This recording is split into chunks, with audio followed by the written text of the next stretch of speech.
And welcome back, everyone. Welcome back to another week, another edition of the WardiTV Monday. WardiTV Monday number 71, your weekly dose of all of Open StarCraft, of WardiTV StarCraft. I'm, of course, Jose VIP. With me, I'm joined by these amazing players, by the pool and chat, and by, of course, Milky Cow as well. Esther, Milky Cow, thank you so much for the raid. God, baby God. Thank you so much for the raid. Hope you had a great stream. Hope you had a great ladder session. Hope you had a great time. And welcome, one and all, to a catch-up stream. Welcome, as we're going to be covering the WardiTV Monday number 71. Bearing in mind, this is a replay cast, of course. This is a replay cast. These matches did occur last week, and we're here to catch up on those matches. I did see a couple of comments in the chat asking about, it's like, oh, was there a WardiTV Monday this week due to Home Story Cup? The answer is no. There was no WardiTV Monday this week, unless he plans on rescheduling it to, you know, a later date, maybe today, tomorrow night, whenever he does return from Krefeld. But otherwise, we are catching up on said matches on the WardiTV Monday. Let's go. Let us go, as we are going to be jumping into our initial matches, our initial series. We're going to be jumping into the round of 16. Into the round of 16. One moment here as we try to set some things up. Un momento. But yes, we're going to be jumping into the round of 16. When it comes to this event, again, it is an open tournament. It is an open cup. It is taking place on a regular basis for the most part. I mean, again, there are examples like this week where we do have, say, a Home Story Cup, and that does kind of clash with things, and it clashes with events like this. But outside of that, you know, typically we do expect to see this on a regular basis. And we are jumping into the round 16. It's going to be a best of 3 between Clem and Shin. Let's go. It's going to be a TVZ. Crazy to see these two face so early on, but this is due to the seeding for Wardi's tournaments. Unlike our events, for example, where we do seed the majority of the players, Wardi only seeds the top 4. Only the top 4 are seeded. Because of that, it does mean that there's a lot more RNG, when it comes to early round matches, and it allows for some of the top players to face off early on like this.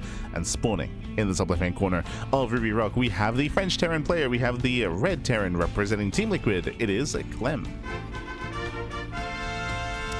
And spawning in the bottom right hand corner, we have the South Korean Zerg player. We have the blue Zerg representing himself. It is SHIN. Here we go, as we are diving into our ZVT.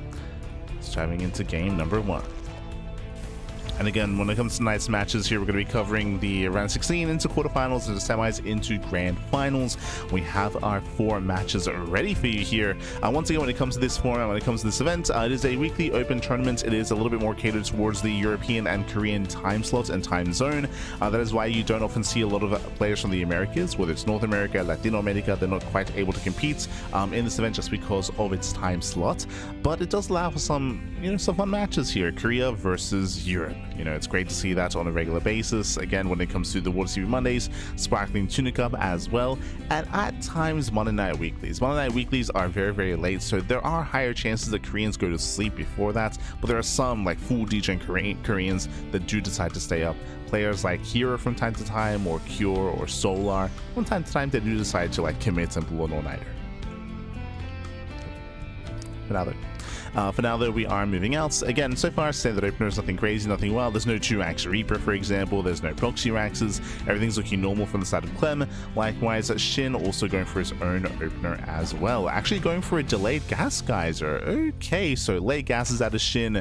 As a result, late link speed and a higher chance that he goes straight into roaches. Welcome to Ruby Rock. Ruby Rock is one of the smaller maps of the map pool. Short rush distance by ground. Roach roll-ins would hit very hard on this map, so my eyes are on Shin. Is this for roaches, or are we going lair first? A lair first build would be indicative of a 2-base Muta, and Shin has been very fond of 2-base Muta in the recent patch.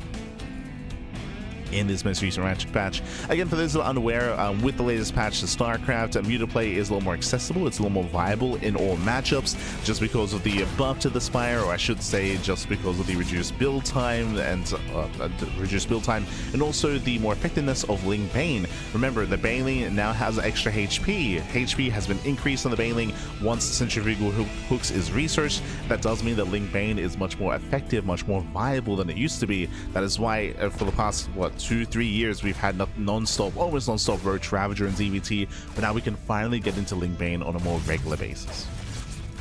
For now, though, the question becomes the gas. We have 100 gas. What's it going to be spent on? Show us the lair. As we have the 3rd queen being made.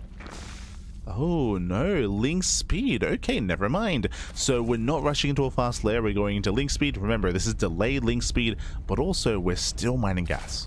We're still mining gas here, so this is still a little bit more unorthodox.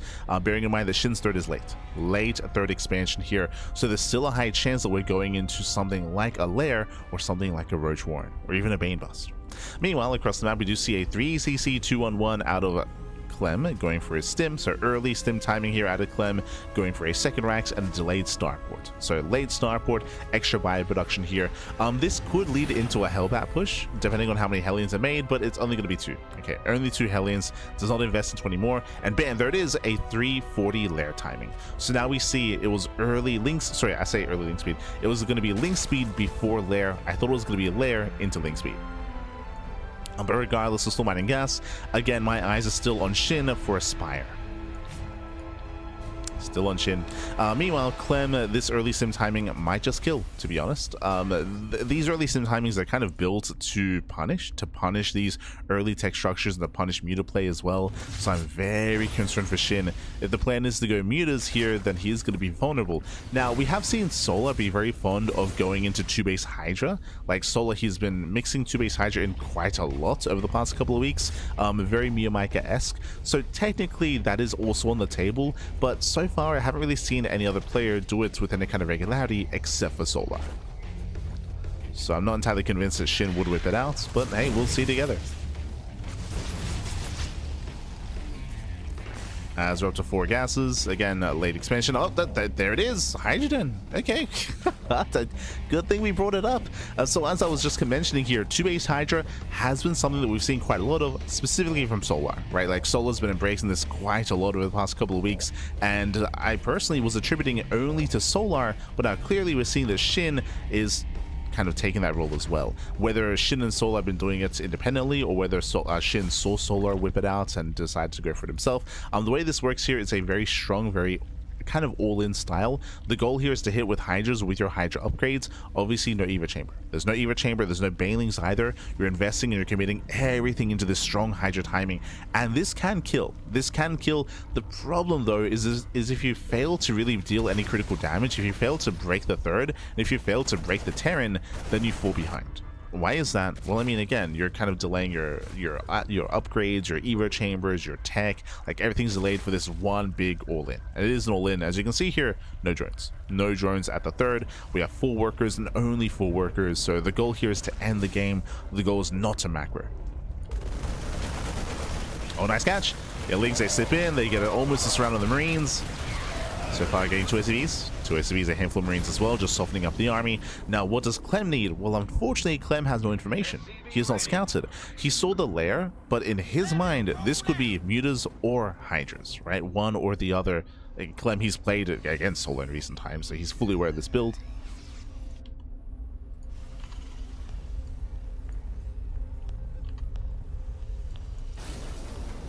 That's where tanks are sieging up. And the main target here for Shin is going to be the tank. If he can break the tank, he can break Clem. So he does drone up a little bit. We do have 5 extra drones.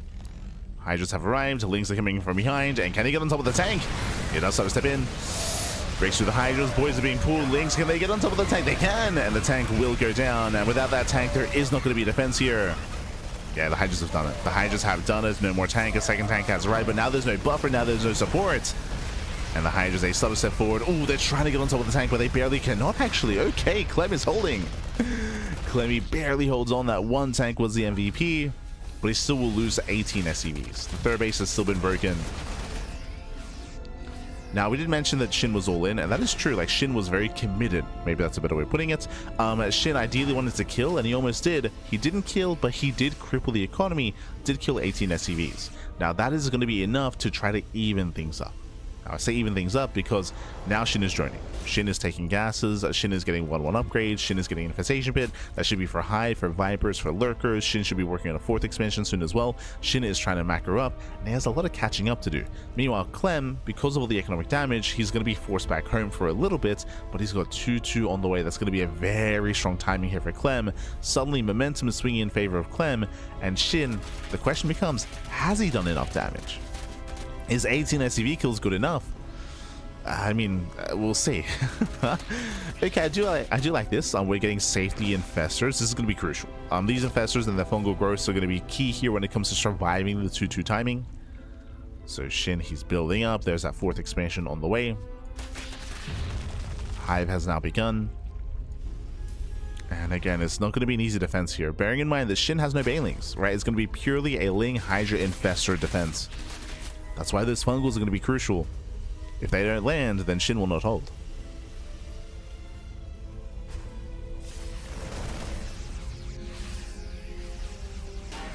Oh, Microbial okay. Microbial Shroud, let's go. An upgrade that we do not see on a regular basis at all, or even an irregular basis. It's quite rare. First time this year, true. Like 2 times in 2 years. Like that's let's go.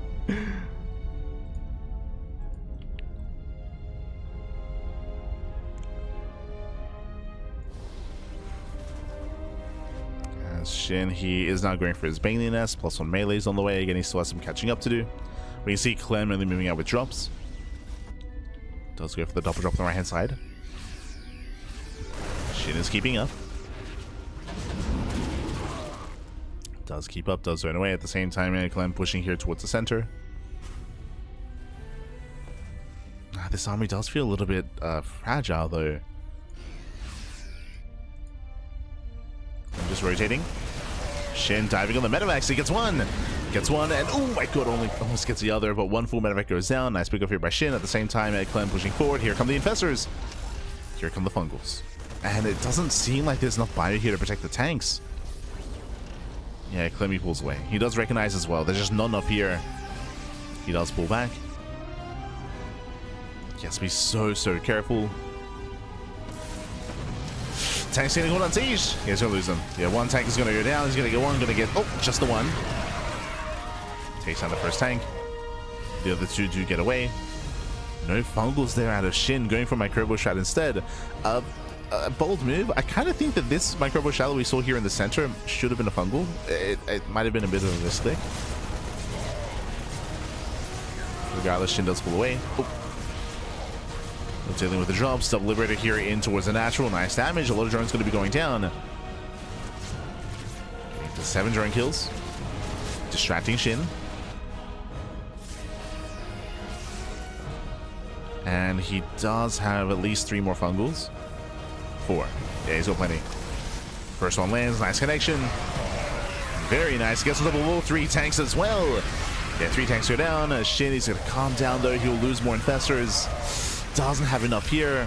And Shin overextends. Shin here overextended. The initial engagement was fine, but he stuck around too long, played out a lot of Lings, even Hydras as well.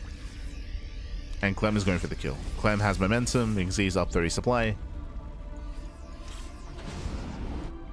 Now Shin is going to be heavily reliant on these fungals. How many infestors does he have? 3. Only 1 fungal. Sorry, no, he has a full NG infestor. So he does have a couple of fungals. Then pushing through the center, he does have a double drop here on the left hand side. Shin is leaving an army in position. But I don't think he rotates with any infestors. Yeah, there's no fungals here. He left them all behind. Mine shots. Get some decent connections. Yeah, mine shots say pop off. Again, all 3 infestors are here on the south side. So no fungals. No fungals. Clem can take this fight.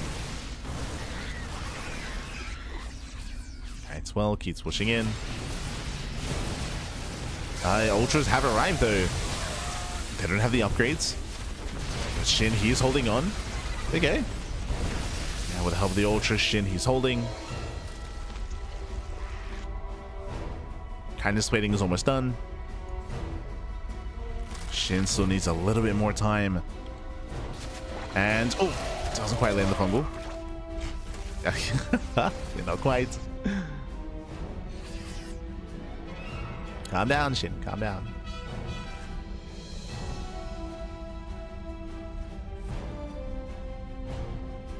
And now that Shin has Ultras, Clem doesn't really have the army to deal with this. Yes, he's got a decent chunk of Marauders, but the Ghost production's only just now begun. So there's not many Ghosts, not many Snipes. Liberator's still on the way. We can see Shin setting him for a surround. And he comes in from behind him. Where are the Fungals? He may not need them. Yeah, he may not need them. Nice flank. Oh my god, even forcing some friendly fire. That was a crazy Widowmine shot. Ay. So much friendly fire on that bio. One Bailing is all that we need. Yeah, the Ultras, they collapse in. Liberation's now arrived. But there are plenty of Hydras left over. And Shin, he may have just done it. He may have just done it here. He breaks through all the Liberators, gets into the mineral lines. Clem is forced back into his main base, but again, he should be losing SCVs. Should be. Yeah, the engage here is a little bit messy. So there we go. Gets into the mineral line. Ooh, Fungal land. Oh god, massive Fungal. Yeah, Fungals land massive connections. And Shin, he may not be able to break the main base yet, but he has gotten into the third. Killing more SCVs. 20 SCVs going down. And he dealt with the main army. Clem cannot counterattack. Does not have enough. Whew. Financials are resetting. Oh.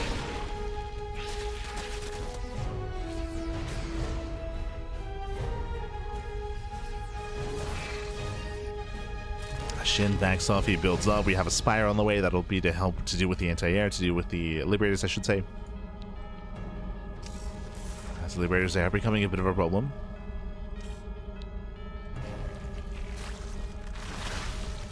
As there are only 6 Hydras.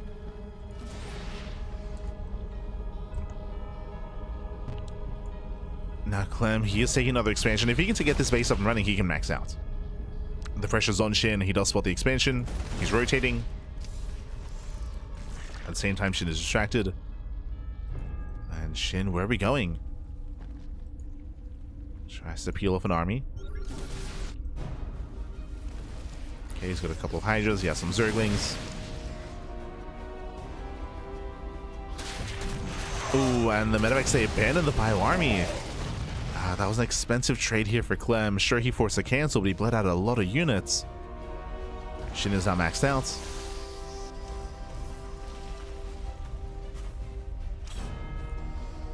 And Clem, he has to secure this expansion. Gosh, well, gee, that's a lot of Liberators. Oh my god. But he's unsieged. Yeah, the army's unsieged.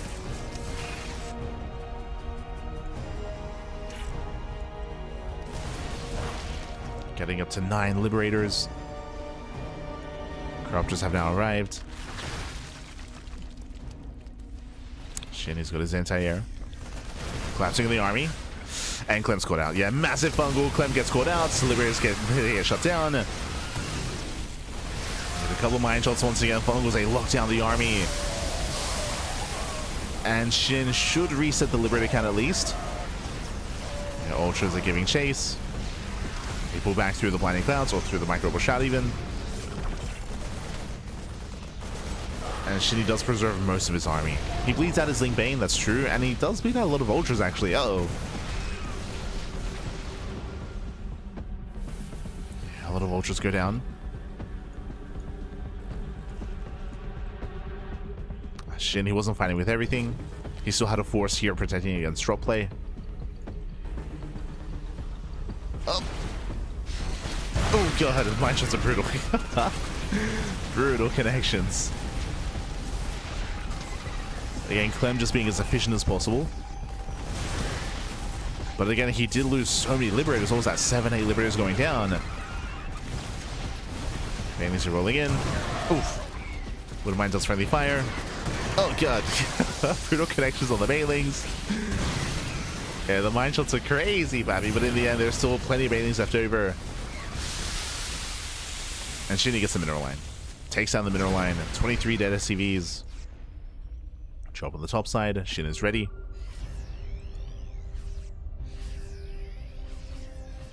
And again, it hasn't been too pretty here for Shin, but it's been good enough. It's good enough.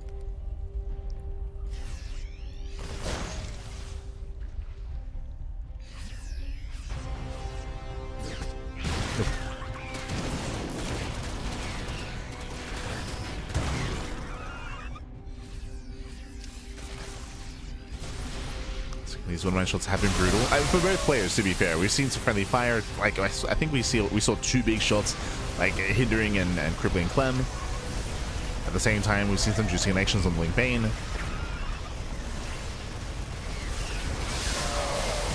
Baits out the shots. Decent spread here by Clem. Very nice spread. And again, Clem is still trading very efficiently. He's running out of winter mines. It's his last mine shot. And now he has to get the hell out of here. Yeah, he has to get the hell out of here. Kite smack. Oof.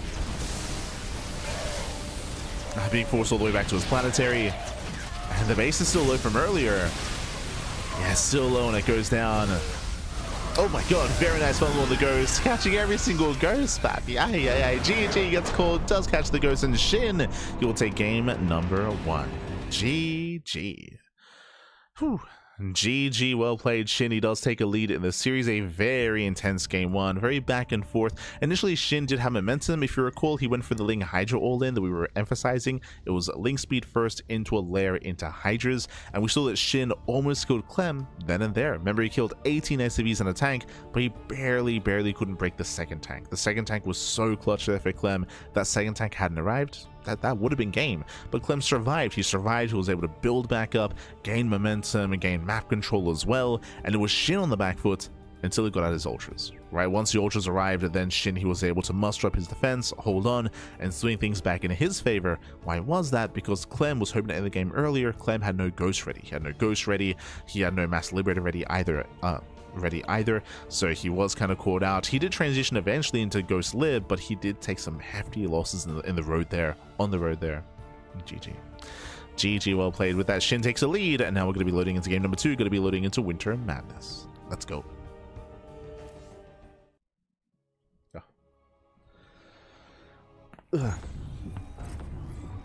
So we're getting into our next game, and spawning in the top left-hand corner of Winter Madness, we have the French Terran player. We have the Red Terran representing Team Liquid.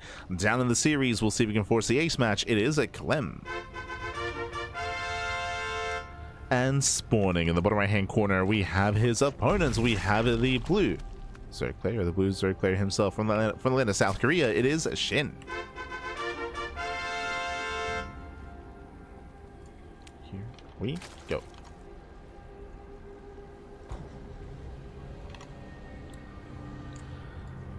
Here we go, as we are going to be settling into our second game.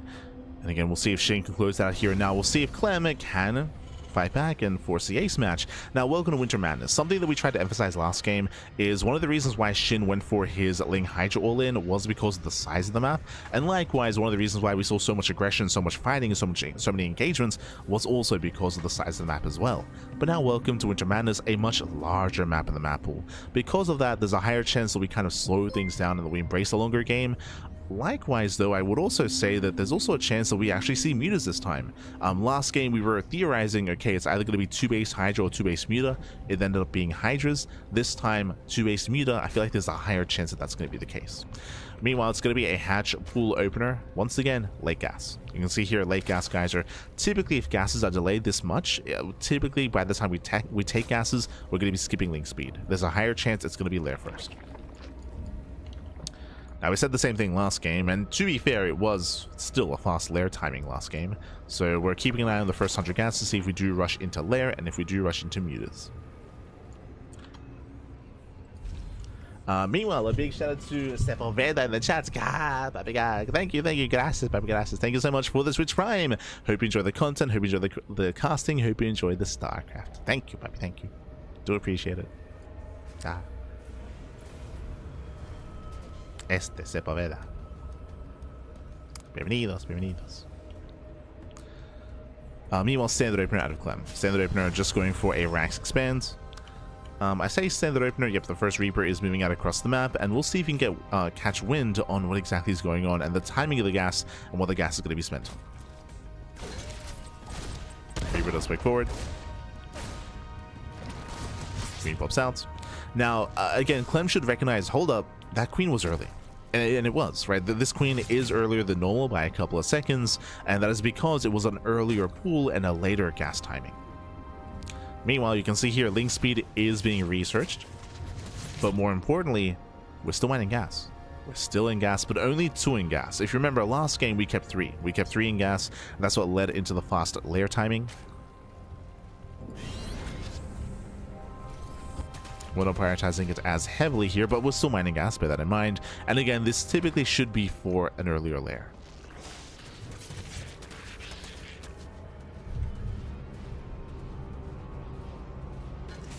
We're thinking, what, like 330, 340 once again?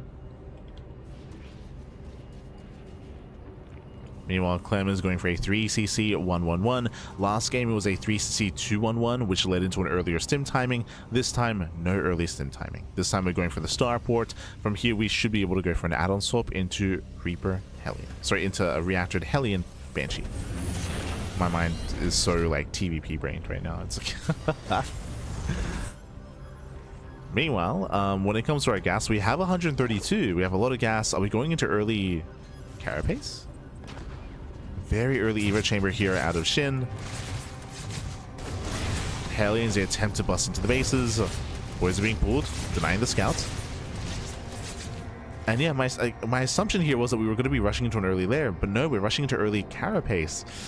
This is a little bit unfortunate. So what's happening here is that +1 Carapace this early on is meant to be a counter to early stim timings. Like last game. Last game, it was a 3cc 211. This time, it's a 111, so there's no early stim timing, and getting to +1 this quickly, it's not as useful, it's not as effective.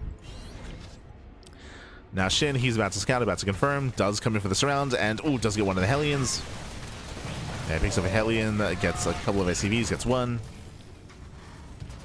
One SCV goes down. Doesn't see much more than that though.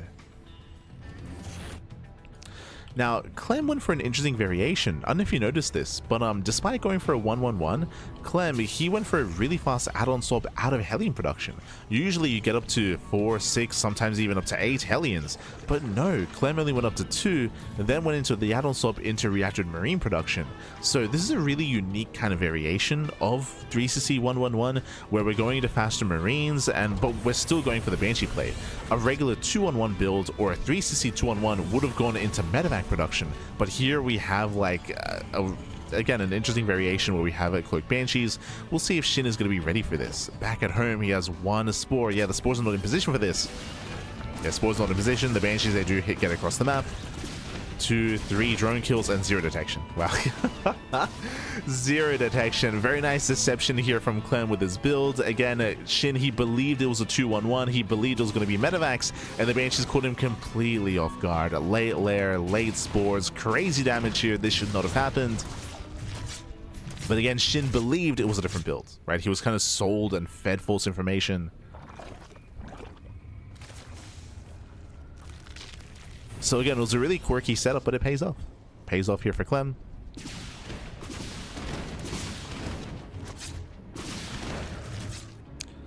Once again, when it comes to quote-unquote false information, it was the lack of Hellions. The low Hellion count is usually indicative of early stim. That wasn't the case here. It was a low Hellion count into fast cloak Banshee,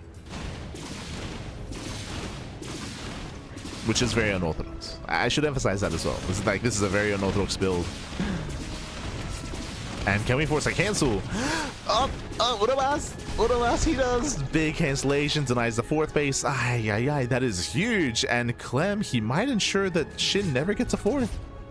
Oh boy. Now, what do I mean by that? What do I mean by that? 1-1. The 1-1 timing here from Clem is going to be able to move out and push and put pressure on and try to break that 4th expansion.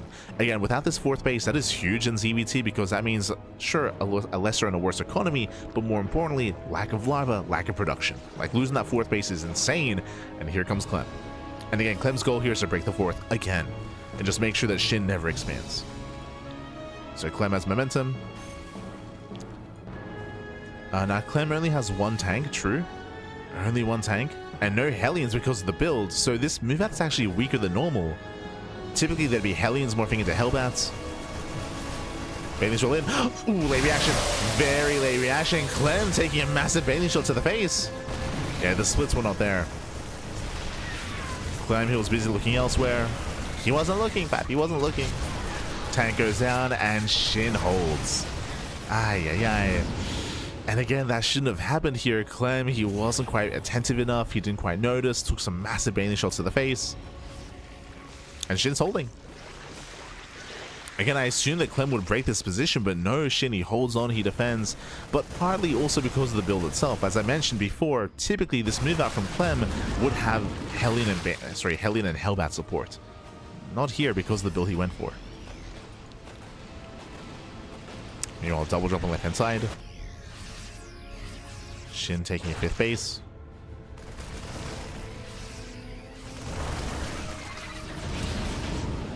So far, Shin is keeping up.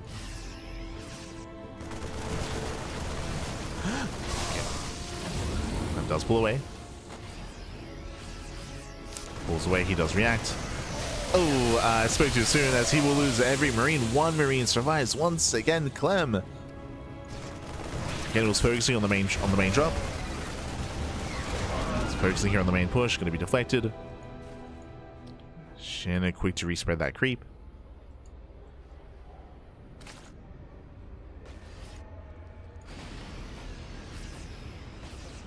And so far so good. Shin is keeping up, getting into his own link main Hydra.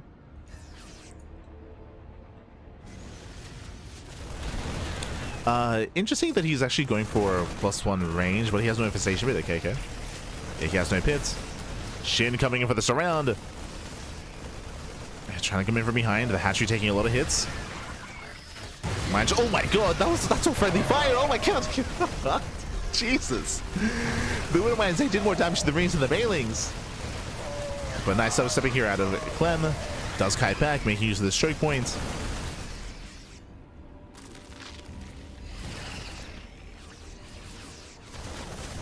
Again, we've seen a lot of friendly fire this series.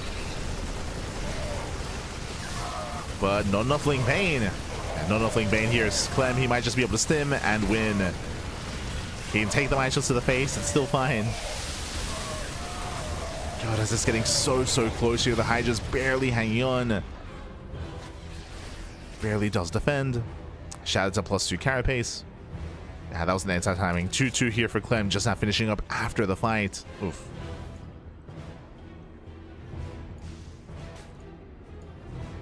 And this army is mainly medevac. And pushing further in, he's gonna get surrounded. He's very deep on creep. Yeah, he has to pull out. Then we gotta calm down.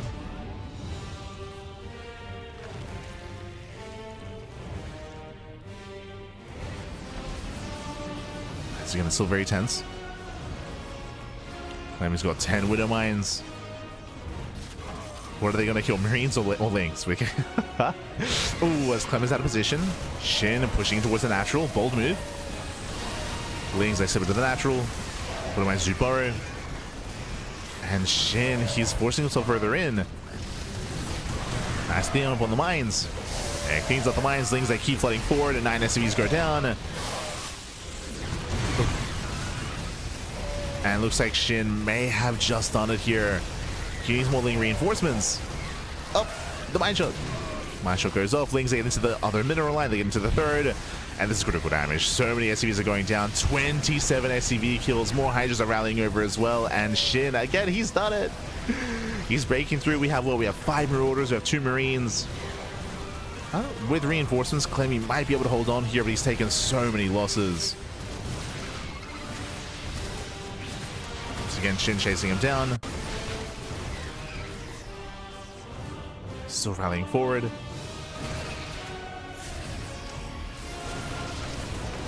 Yes, respect those Widow Mines.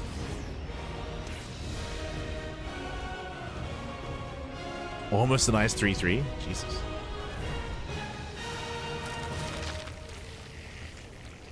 And Shin behind this has got his 5th base. Hive has now just begun. Infestors are on the way. Shin, he has to make a choice here. He could either just keep pressuring and keep pushing and try to break Clem, or try to back off and macro. This is giving Clem the opportunity to recover. Clem, he does have a 4th. True, like his 4th base is up and running. And when it comes to his workers, like he has already almost resaturated. It's very reminiscent to last game, actually.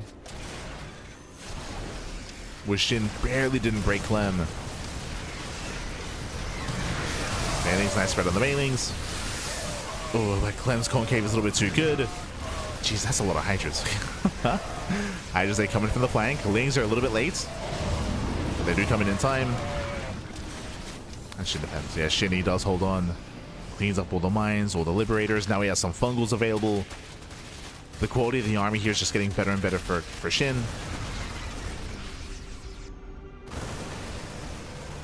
Remember, Clem, he has no Ghost Academy. He has no Academy, he has no Ghost, no EMPs, no Snipes. The Liberators will help. Does have 2 more on the way.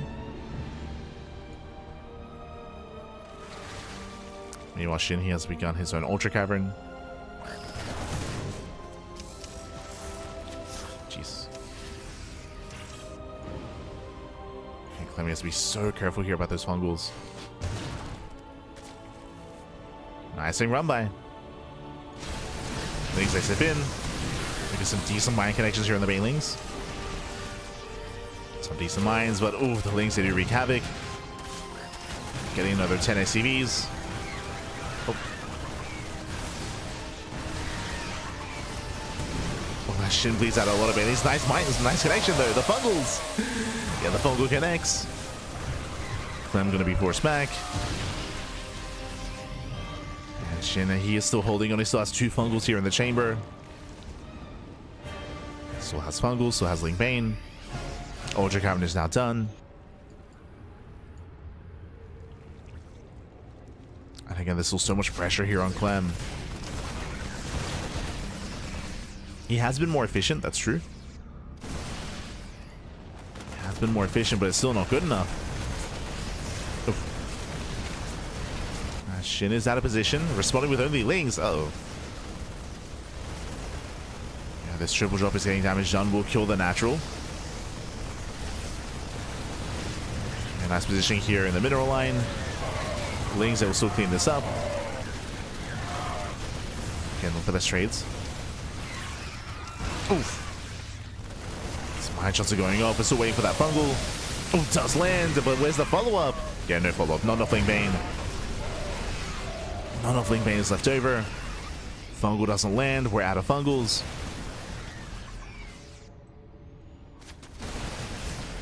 Oof. Good. Those mine shots. And GG gets caught. GG gets caught. SHIN bleeds out so much of the Widow Mines and he barely does not have enough. Clem tying up the series 1-1. We are going to the ace match. GG. GG, well played. Very, very similar to the last game, actually, where SHIN was so close to killing and so close to breaking Clem. In game 1, he was able to pull it off eventually, but here in game 2, he barely didn't have enough. Again, he was trading very inefficiently towards the end. For example, that triple drop traded so well against those Lings, whereas they were otherwise needed with the main fight. We saw some whiff fungal growths, and again, we saw some brutal mine shots on the Ling Bane. After kind of like the halfway point, like the mine shots were insane on those Banelings, and yeah, SHIN could never fully engage. Sure, he was landing some fungals, but the follow-up was not there. GG. GG, well played. With that, we're going all the way to the ace match. We're going all the way to game number 3. Let's go. Let us go. As again, SHIN was barely broken. And we've had some quirky builds. We'll see where our players take us this time. As spawning in the bottom hand corner of White Rabbits, we have the French Terran player. We have the Red Terran tying up the series 1-1. Representing Team Liquid, it is Clem. And spawning in the top right hand corner, we have his opponents. We have the blue Zerg player, the blue Zerg player himself. We have the South Korean Zerg. It is SHIN. Here we go.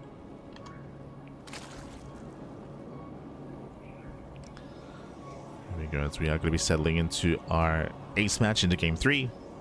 Vamos, papi, vamos. Oh, okay. Pull first.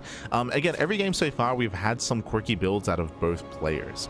I guess game 1, Clem had the most standard build, but in game 2, if you remember, he went for a 3cc Banshee build, but with delayed, with only 2 Hellions, so he kind of like faked out an early stim timing, and he caught SHIN with his pants down, but this time, very early spawning pool out of SHIN, and with this, we'll see if he can get some damage done early on. We'll see if he can delay the natural.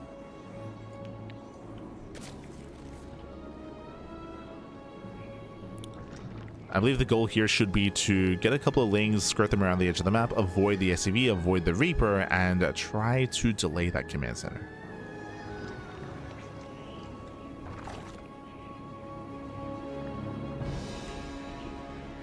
So here we go, we have those 4 Lings in production. They're coming.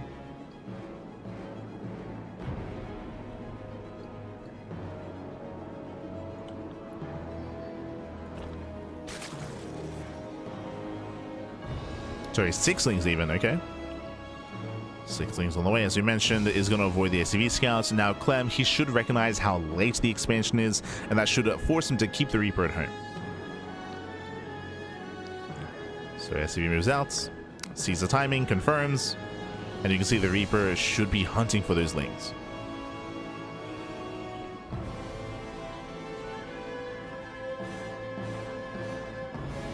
And he does deviate here on the right hand side, but he will actually miss the Zerglings entirely. Uh-oh. Yeah, it does miss them. And now SHIN is going for the CC. Reaper gets spotted. That triggers SHIN. And he will delay. Yeah, he will delay the command center. Again, Clem just misjudging. The wall is open. The add-on's going to go down. This is getting out of hand. This should not have happened. This should not have happened. The reactor does fall. The Marine is exposed. Remember, Clem, he saw the timing. He saw how late the hatchery was. He did notice Marine goes down. Yeah, there's nothing. There's just nothing here. Best case scenario is that SHIN will force a cancel, but he shouldn't be able to. There's too much HP. Marine is on the way. Yeah, the Marine is on the way. The Reaper is racing back home, and the Reaper will defend. In the end, Clem will hold, but this did get so much damage, more than it should have. In the end, 2 SCVs, and that was a kill on the reactor as well. That was a kill on the reactor, not a cancel. Killed the Marine, delayed the CC, delayed mining. And a very strong start for SHIN. A very strong start.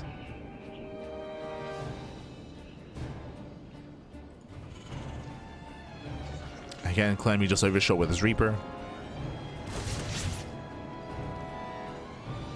And are we going for a Link Flood? It looks like, yeah, we are.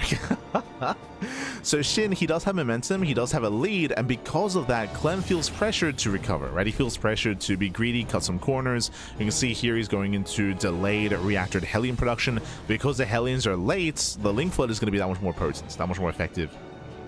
You see the Queens are trying to bully back the Reaper, trying to deny vision, deny scouting. Lings are moving out. The Reaper does slip in. Now SHIN is not, oh, the Reaper scout is denied, and now SHIN is not all in, but this is still a very committed move here by SHIN. This could have all been drones.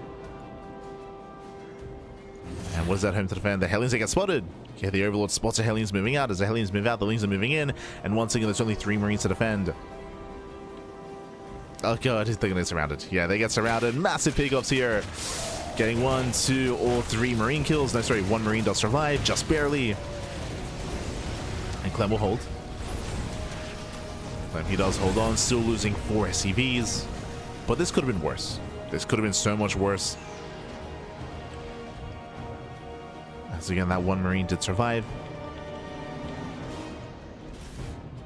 So Clem's back in this.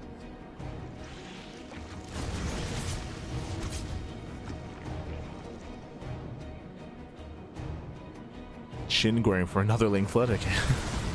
Okay. Makes 20 Lings. And he also was able to scout and confirm the 1-1-1 setup. Confirm the Cloak Banshee, the Reactor Hellion. And once again, SHIN is going for the counterattack back at home. He does see the opening. Again, SHIN, he sees a massive opening here. There are 2 Hellions to defend, but the Lings, they can try to lock them down. They can, and they will. Oh. They attempt to. Lings, they peel off into the main. Distracting here at the natural. More SCVs will go down. Safari gets 1. Peels off a mule. Yeah, 2, 3 SCV kills at the same time. Banshee's going to be deflected. This time the spores are ready. And it's getting out of hand here. 7 SCV kills. Ay, ay, ay. And SHIN, does he have any Lings to defend? He has 10. Not many. 10 Lings back at home. There we go. We have 8 more Lings on the way. Clem, there's a lot of pressure on the Terran player to get some counter damage.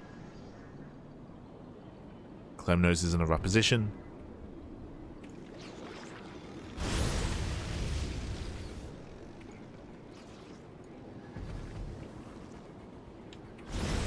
is shocking around. Now, there is a bit of a saving grace. The tech for SHIN is late. Ooh, there's cancellation on the 4th. Nicely done. But late lair, right? Late lair, late upgrades, late Evo chambers. A lot has been delayed in favor of this Ling harass. Oof.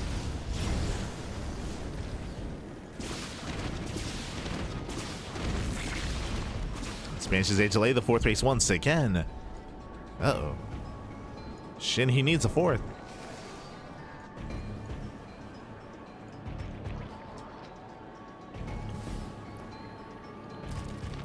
I'm still rotating, still hunting for that expansion. Catching up 4 tumors.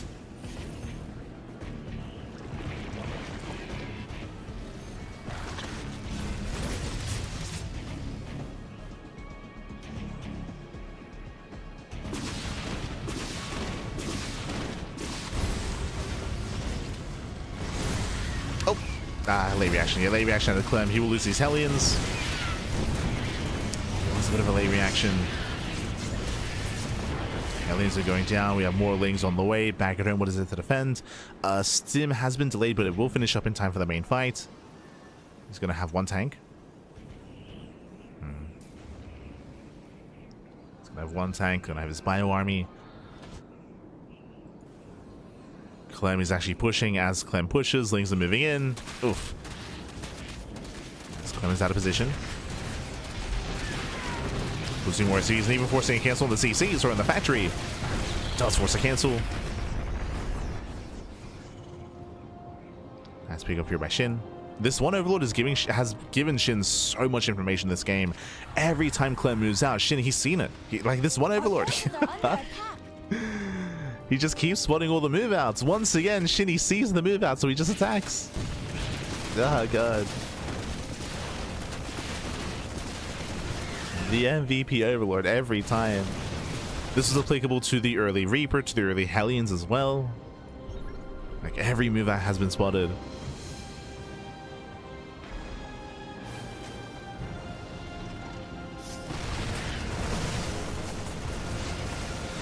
As we can see, SHIN setting up for the surround, getting on top of the tank. Clemmy's committed, and he will lose that tank.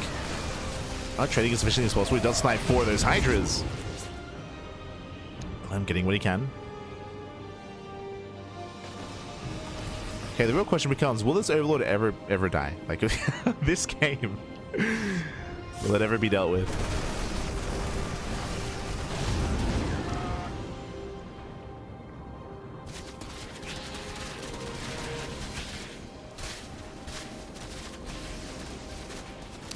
He's at least applying pressure. SHIN taking out. We have the infestation bit on the way. That's going to be for infestors, for Hive Tech. Clem is looking a little more secure back at home this time. Okay. Now he has built up an army. He's got his tank line, got his bio, his reinforcements.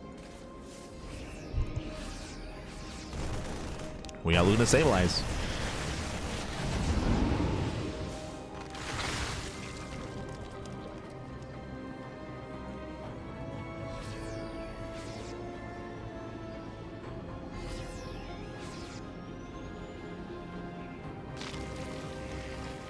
I didn't realize how late bailing speed was.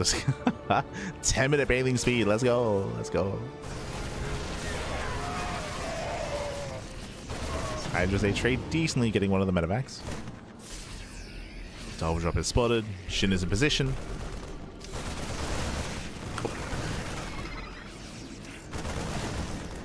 Respect the mine. Nope. SHIN attempts to bait out.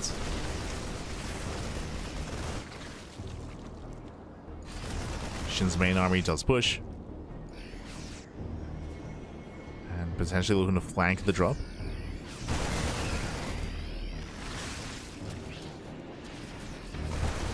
Or even just counterattack. Never mind, he's going for the 4th CC. Going for the 4th base. Baits out the mine shots. SHIN can push in. Planetary isn't ready. And can he get a kill? He does get the SCVs. And Bailey's they crash in. They shut down the mineral line. The CC, it looks like it will go down. Oh my god, just barely. Gets command center. drops are dealt with. We do have one drop on the left-hand side, but again, it's only a handful of Marines. The Queens are in position, and SHIN defends. Yeah, SHIN, he defends back at home. He attacks. He breaks the expansion. Clem, he's hurting. And Clem, he can survive, he can defend. The problem, though, is that SHIN now has momentum. He has freedom, he has that breathing room, which means SHIN can freely take up. He's expanding. Hive is now on the way. Lurker Den is on the way.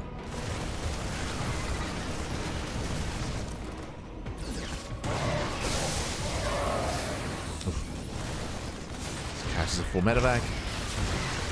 The mine shots are a little bit brutal on the Lings. Oh my god, crazy mine shots, but it may not matter. May not matter here.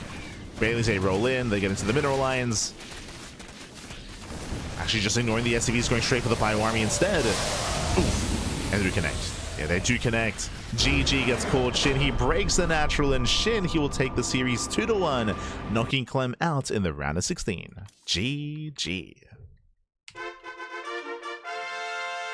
GG, well played. A very intense back and forth here. Again, game 1, 2, and 3, they all could have gone either way. I mean, even game 2, I assumed that SHIN was going to be able to 2-0 there because of how much damage he was dealing, but no, Clem, he recovered, he got down and dirty, was able to be hyper efficient against SHIN and barely recover in that game and clutch the win. Even here in this game as well, we did have some moments, but as I mentioned at the time, the MVP there, I did miss it, but I think the Overlord, did it go down towards the end, or did it survive the entire game? That Overlord gave so much information for SHIN. We saw a lot of Ling run-bys and counterattacks this game. We saw a lot of Ling run-bys at the natural, at the third base, a lot of counterattacks, a lot of SCVs were being killed throughout the course of the entirety of the early to mid game, thanks to that Overlord. Every time we saw a move out, the Hellions moving out, the Reapers moving out, the Drops moving out, the Tanks moving out, every time there was a move out, SHIN would see it early on, and because it was so early, there was never anything left behind to defend. So Clem was just punished time and time again. And with that, SHIN was able to snowball out of control. GG. GG, well played. With that, SHIN, he does advance on to the next round, and we're going to be following him into the quarterfinals. Let's go. Up next is going to be SHIN versus Krystianer in a... SHIN versus Krystianer in a ZVP in a best of 3. Let's go. Let us go.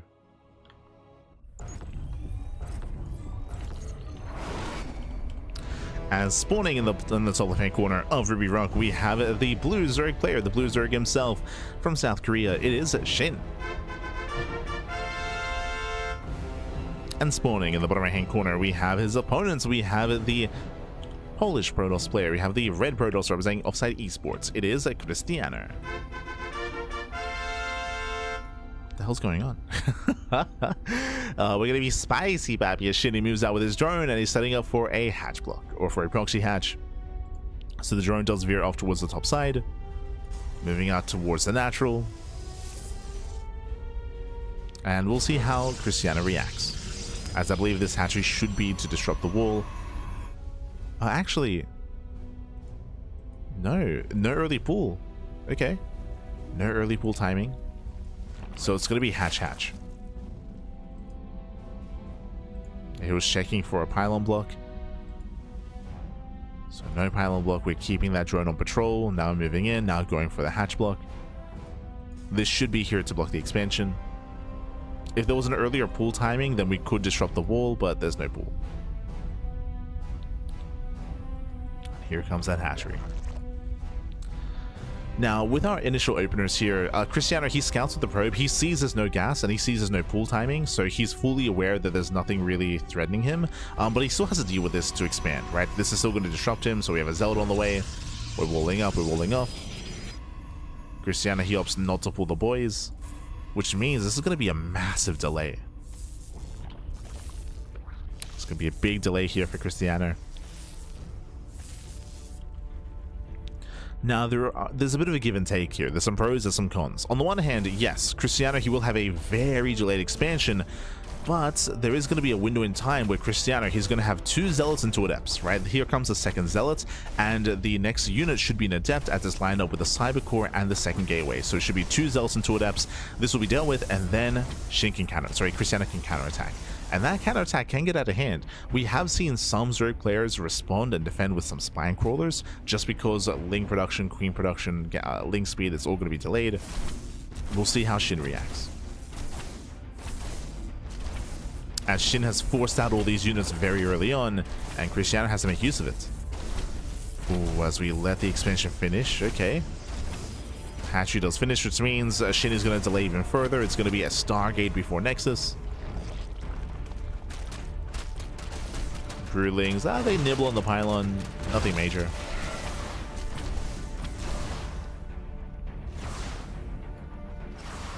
And again, here comes that counterattack.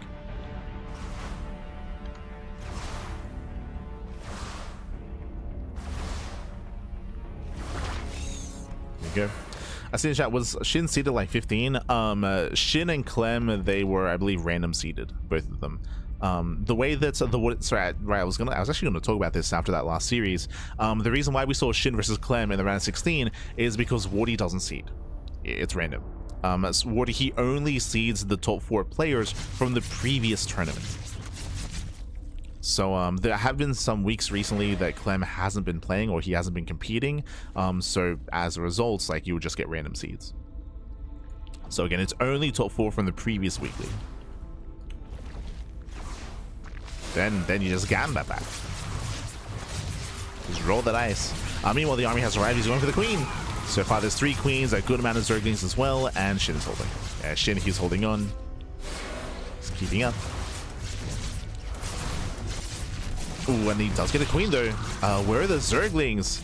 Yeah, SHIN underreacting. He underreacts. 1, 2, 3 queens gonna go down. Massive pickups. This should not have happened. But again, SHIN, he underreacted with his zerglings.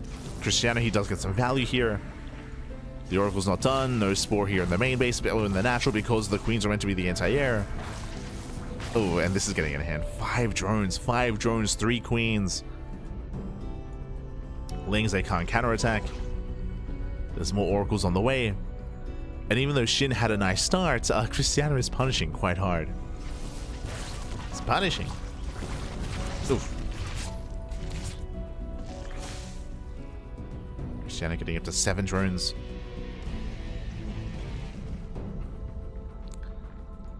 Seven drones go down. We have more oracles coming in. That's the 3rd oracle.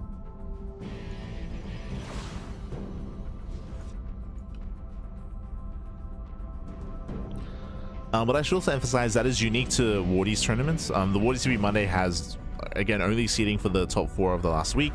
Meanwhile, like, our tournament has full seeding. I believe the Pigstar Cups have full seeding as well. I don't know what the seeding process is for Monday Night Weeklies. They might just do full random. I'm not entirely certain about them. But each tournament have their own rules, right? They have their own rules.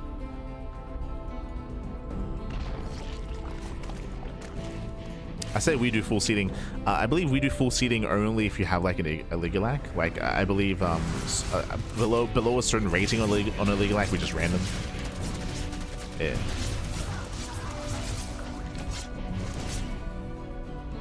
And Krystianer is just going to double down. Just going to double down. From here, we do have 4 gateways. The glaives are on the way. Krystianer, he's already achieved a lot of damage. He's already killed 3 queens. Krystianer will commit. Okay, nice positioning. The oracles, they make it back in time. 1 adept goes down, only 1. And what does SHIN have to defend? SHIN, he has 1 gas. Okay, he has 1 gas mining. Now getting a 2nd gas geyser. Is going for his roach warren. But again, can he actually make any roaches to defend? Show us those adepts.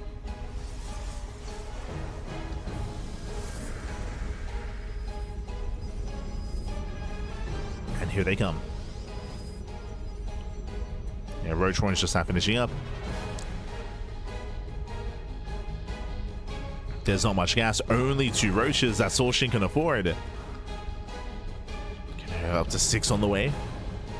But again, they just now started. Adepts are threatening a shade. They catch a queen. Oh, okay, queen does pull back. Queen pulls back in time.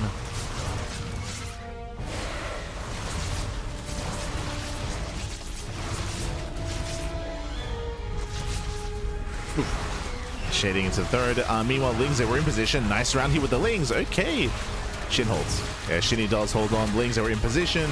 Roaches, they pop out in time, and SHIN shuts us down. This should have achieved so much more damage. SHIN had such a rough start to this game. But SHIN loses too. The 2 drones go down to the Adepts. The Oracles, they make up for that a little bit here, but Krystianer's third was delayed. He's stuck with all these Adepts, and here comes the all-in. What do we have? Overload speed. The Drop Lords. The Drop Lords are coming. SHIN is cutting workers at 47. SHIN, he does have a worse economy compared to Krystianer, but he's all in. He doesn't care. He doesn't care. Here we go. We're loading up. The taxis are full. The Lane Road Ravager is coming. And we'll see if Krystianer can survive. Again, it's been a very messy game. Oh. It's been messy, pal.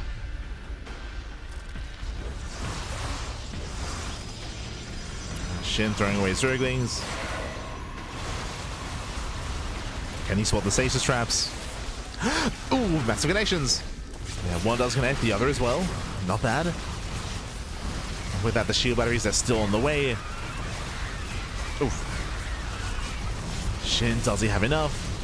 Yeah, queens are falling. Not enough anti-air. Losing one, losing 2 queens. Both queens go down. Lings are falling, roaches as well. And Krystianer, he's holding. But the stasis traps are running out. Yeah, stasis traps are running out, but the shield batteries are ready. And Krystianer, he will clean up all these roaches. Cleans up the roaches, shuts down the all-in. And SHIN, the all-in has failed. The all-in has failed. Oh, the queens. Sorry, the Ravagers even.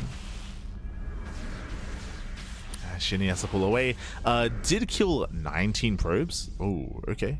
19 probes that go down. That was a lot of economic damage. SHIN, he's not out of this yet. Ay, ay, ay.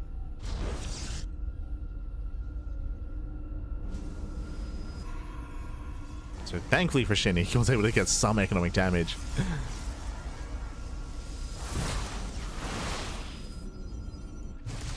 But where are you going to take us? SHIN is getting another expansion, but it looks like it's only going to be for Larva. SHIN, he's making 5 Overlords. So higher chances just gearing up for a second all-in. Yep. So time for wave 2.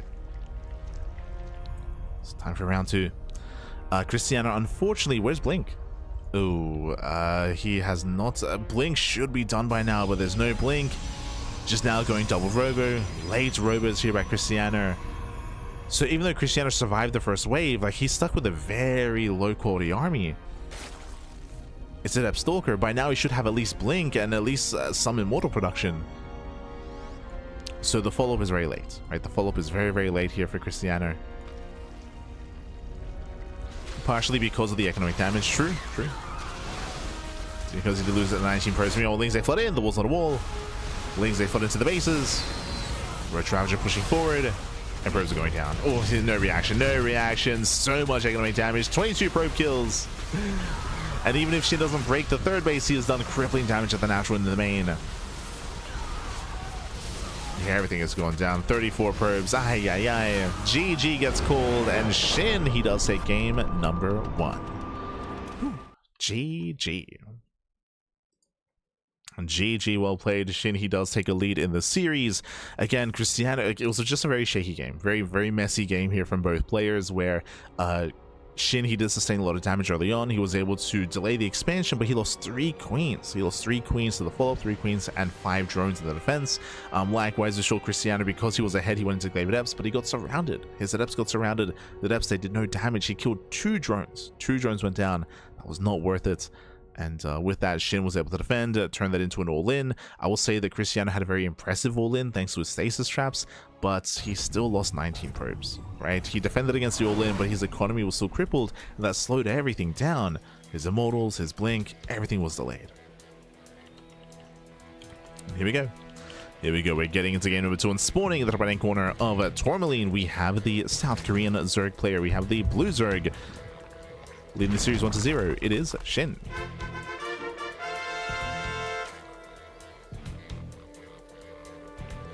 And spawning in the bottom left-hand corner, we have his opponent. Oh. We have the red Protoss player, the Polish Protoss representing Offside Esports. It is Krystianer. As once again, SHIN is set up for the proxy hatch.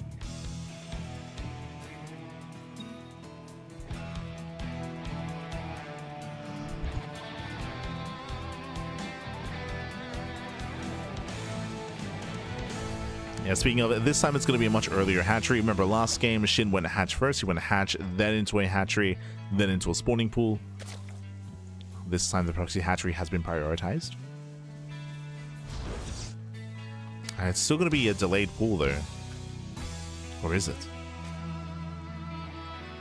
Probe is in position. Going hatch gas. Yeah, hatch gas pool. Okay, so an earlier pool timing here by Shin.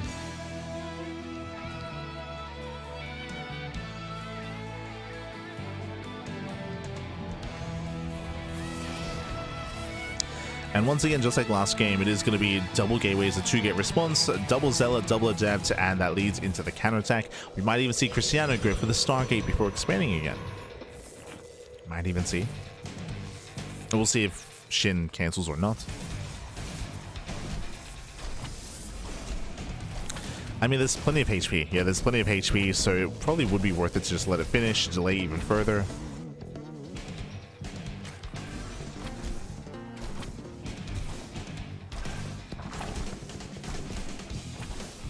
Yeah, there's a completion.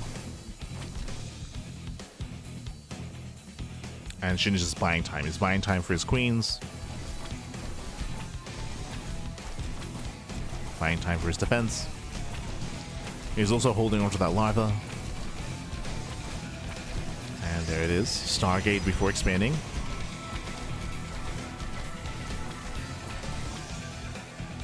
Does start link speed. And this larva should also delay, right? It should be able to delay a little bit further here as well.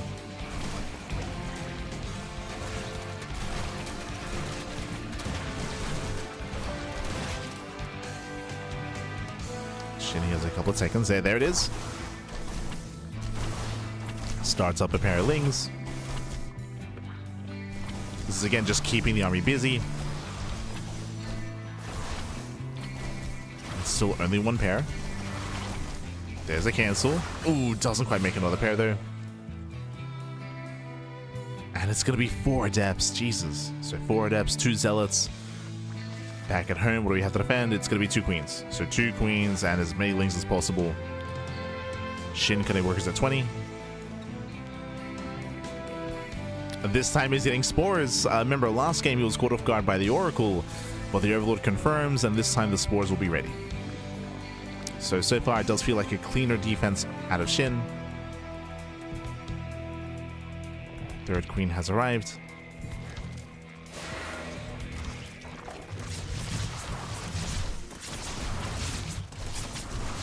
Shin pulls back. Yeah, he pulls back. Collapsing on the army. Does get a full surround. Oof, and this time Krystianer, he gets 0 damage. Last game he killed 3 queens and 5 drones. This time all the queens survive, and this time the spores are ready in the bases. They're ready in the bases. Shin can counterattack. A much cleaner game this time by Shin. And Shin's in trouble. Sorry, Shin. Sorry, I meant to say Krystianer's in trouble. Krystianer's in trouble. Lings, they force the Oracle to stay back at home. They delay the 3rd expansion.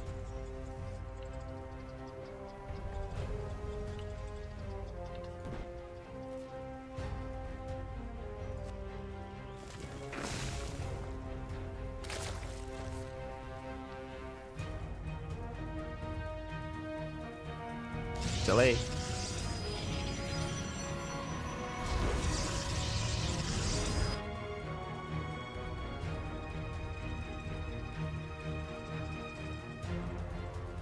As the Oracles move out, the Lings, they move in. They move in, and they might get the pylon. Yeah, they will. Goes down.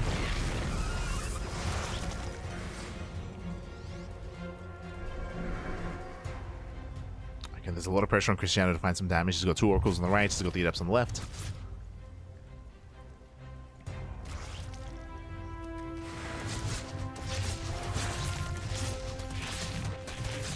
Ooh, as they get surrounded. Yeah, rough position here from Krystianer. Adepts, they do nothing.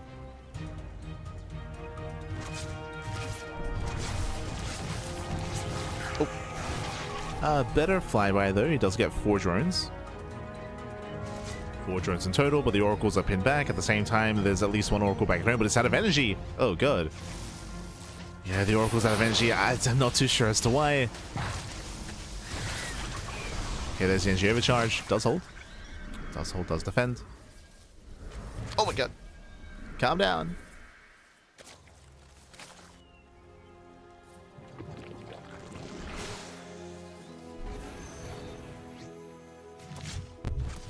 Oh, as the oracles, they barely do make it back home. They recall back.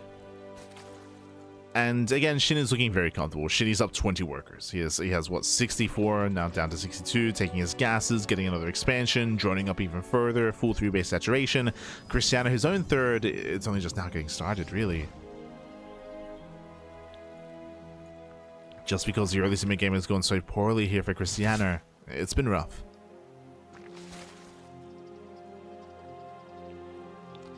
Now, Krystianer behind this is going into charge. He's known for going to a very heavy charge Archon Immortal based composition. He's very fond of it. It's quite effective if he has momentum.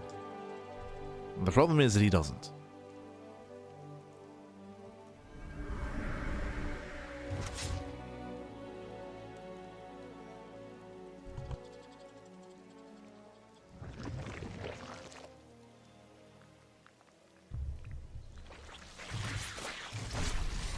Krystianer gets turned away. We have a Spire here for SHIN.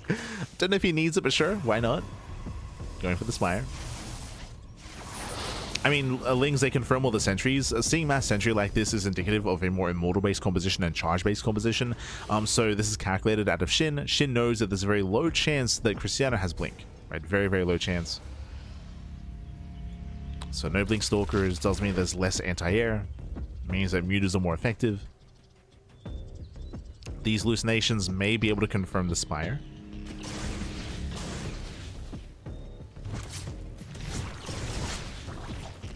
Yeah, one goes down, the other gets in. And he... No, he doesn't get behind the base. It doesn't get behind the mineral line. It fails to scout. The Spire is still hidden. Yeah, no.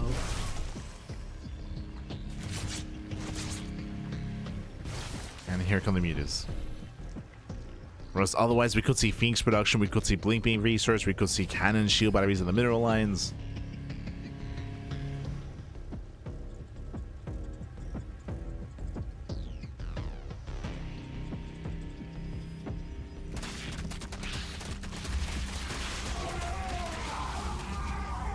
Starts getting caught out.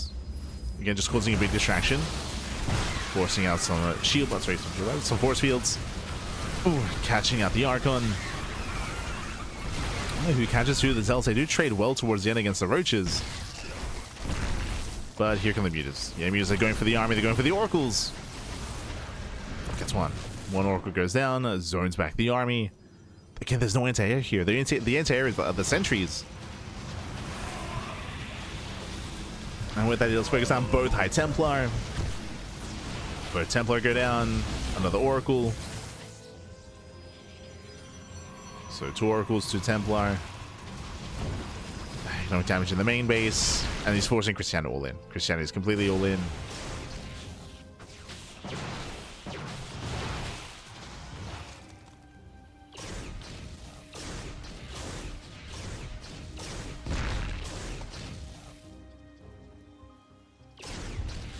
He's all in, back. He's all in.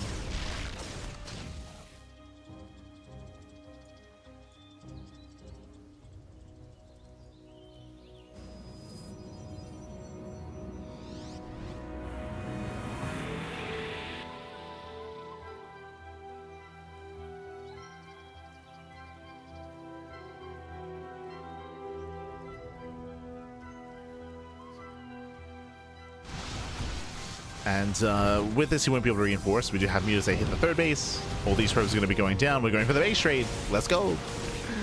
Krystianer, he has to commit. Okay, now what does Krystianer have? He has 2 High Templar. He has 2 Templar. Never mind.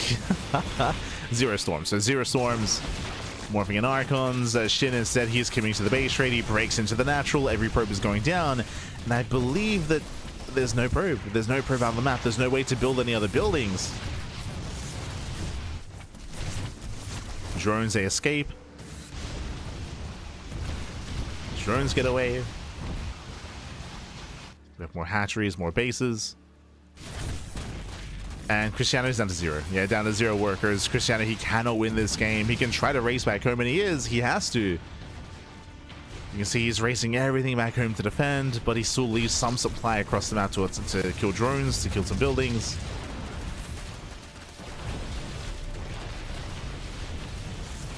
His rovers are falling. As they catch out the Phoenixes, they try to at least. And it's going to be a one-way trip with these Lings. He just fights. Yeah, he just commits. Diving the army, diving the Archons. Massive Archon shot's going to be going up. A nice magic boxing. Gets 2. Gets 2 Archons. There's 1 left. Oh, down to 0. Yeah, 0 Archons remaining. Down to 3 Phoenixes. Oof. Just fighting the Stalkers head on. Down to 2. 2 Phoenixes left. And remember, these are still the final buildings. Here in the main, they're still the final buildings. Oh.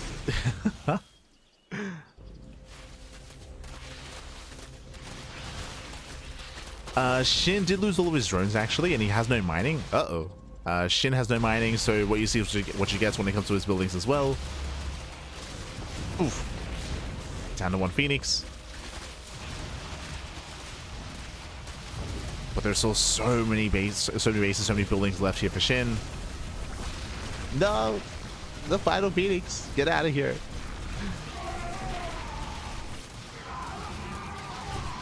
And GG gets called. He cannot save those final buildings, and SHIN will take the series 2-0, advancing on to the semi-finals. GG. Whew. GG, well played. A very intense game 1. Game 1 was a lot more intense. Game 1 was a lot more back and forth. Here in game 2, I will say that SHIN did tidy things up. He did kind of tighten up his build, tighten up his play. As you mentioned in the first game, what did we see? Krystianer, he killed 3 queens. He killed 3 queens, he killed 5 drones. He had a very, very nice start to the game, which led into his Glaive Adepts, which I would say he did fumble the ball with. True, the Glaive Adepts did leave much to be desired, but the early game was solid. Here in game 2, we saw SHIN tighten up. We saw SHIN, he didn't make extra Lings, he was in position, he made his spores as well, so he was ready for the Oracle harass, was ready for the Oracle follow-up. He got a full surround as well. He had earlier Ling speed. Remember, this time he had a hatchery into gas pool. Game 1 was hatch, pool gas, so that's why Ling speed was so late in game 1, but much earlier here in game 2. Much earlier. Got a full surround. GG, well played. With that, he was able to get into a comfortable mid-game as well. Got away with his mutas, didn't get scouted, and with that, he does advance on to the semi-finals. My condolences to Krystianer. Krystianer, he's knocked out of the tournament, and we are now getting ready for those semis. Oh boy. It is going to be a best of 3 here. SHIN does advance on to the semi-finals, and actually we can have a look together here. Un momento. And have a look together.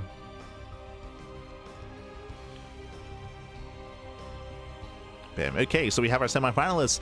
Nicoract, oh my god, Nicoract, he pops off. He takes down Showtime 2-0. Classic takes down Beyond 2-0. herO took down Solar 2-0, and SHIN took down Krystianer 2-0 as well. A lot of 2-0s. If you're tuning in just now, Clem, he got knocked out in round 16. So Clem got knocked out early. I believe Max also got knocked out early. He may have even gone down to Nicoract. I can't, or maybe Showtime. I think it was Showtime. I think Showtime did defeat Max. We'll have to double check later on. But both Max and Clem went down early, and now we have a very different top 4. We have herO, SHIN, and Classic Nicoract. Let's go. Let us go.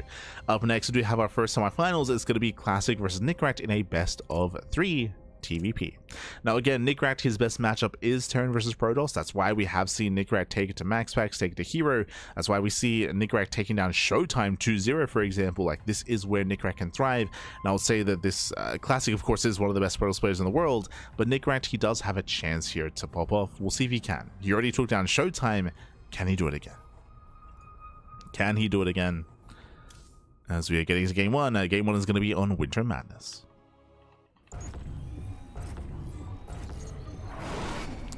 As spawning in the top left-hand corner of Winter Madness, we have the red Terran player, himself for the Platinum Heroes. It is Nicoract. And spawning in the bottom right hand corner, we have his opponents. We have his opponent. We have the South Korean Protoss player. We have the blue Protoss representing Team Protoss Pro. It is a classic.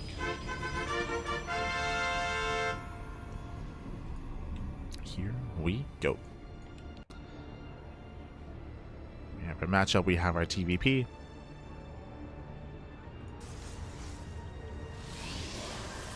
So players are moving out.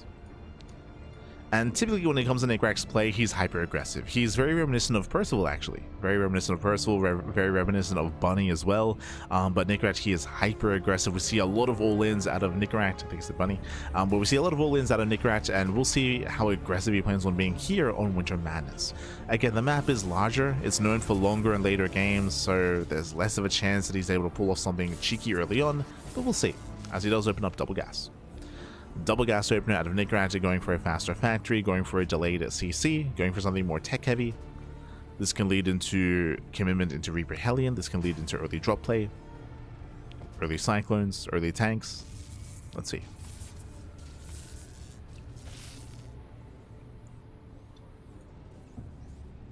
Let us see.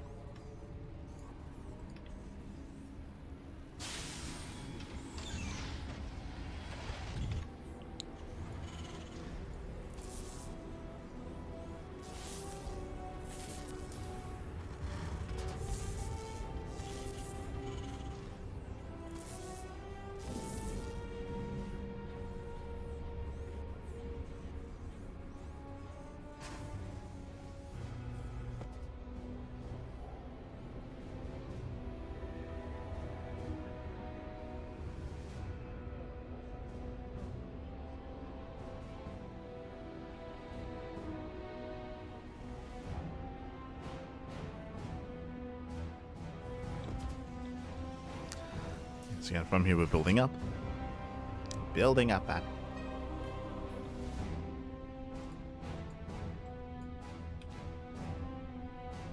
And we'll see where Classic takes us. Oh, okay, yeah, my attention. We are going for a commitment here into early add-ons. It's going to be Reaper first, into an earlier Tech Lab, earlier Reactor as well. With this, we're not going Reaper Hellion. So no Reaper Hellion. Reaper's going to be zoned away. Eyes are on Nicoract. Where are we spending that gas? So he's making his early Cyclone instead. So as a result, Nicoract is going to have some very light pressure early on. Very, very light. He's not going to try to dive into the bases or into the mineral lines. He only has the one Reaper. Oh, and he's getting caught out. So he has to pull away.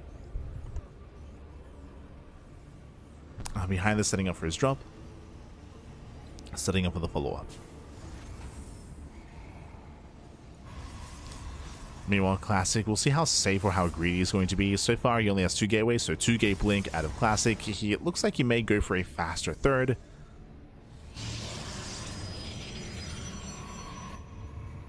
It's almost standard nowadays to go 3 gate blink, even if Robo as well. Early tank production, Nicoract is pushing. So he's going for an early move out. I believe the goal here should be to wait for the tank. Yeah, all in. So he's going all in. He's waiting for the tank. So as we mentioned, it was a bit of a leaner, a little bit of a more tamer early game, but now it's leading up into hyper aggression. The Cyclone has arrived. The Marines as well. We're waiting for the tank. It's going to be Viking support as well. If you're curious, why is there a Viking on the way? A Viking does do a lot of damage early on to gateway units. It's a way to reinforce. It's a way to just have as much DPS as possible. As much DPS output. Here comes Nicoract. Classic, how safe is he being? He does have a third gateway. A 3 gate blink, a Robo as well. I thought he was going to go for a faster third base. Maybe Nicoract thought so as well, but Classic is playing safe. He's playing safe. Oh, I say that we'll lose 1, we'll lose 2 Stalkers. Yeah, 2 Stalkers go down. The boys are being pulled. Classic is in danger. Can he get that tank? He can. Yeah, 1 more volley. Tank goes down, but he lost 3 Stalkers in the process. A lot of Stalkers went down. Lock-on is broken. Okay, breaks the lock-on. Bleeds out 12 probes. This might just be too much damage.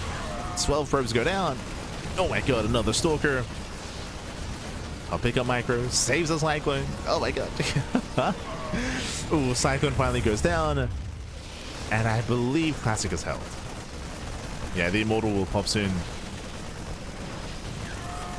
see Nicoract going for the pylon, but barely will not bring it down.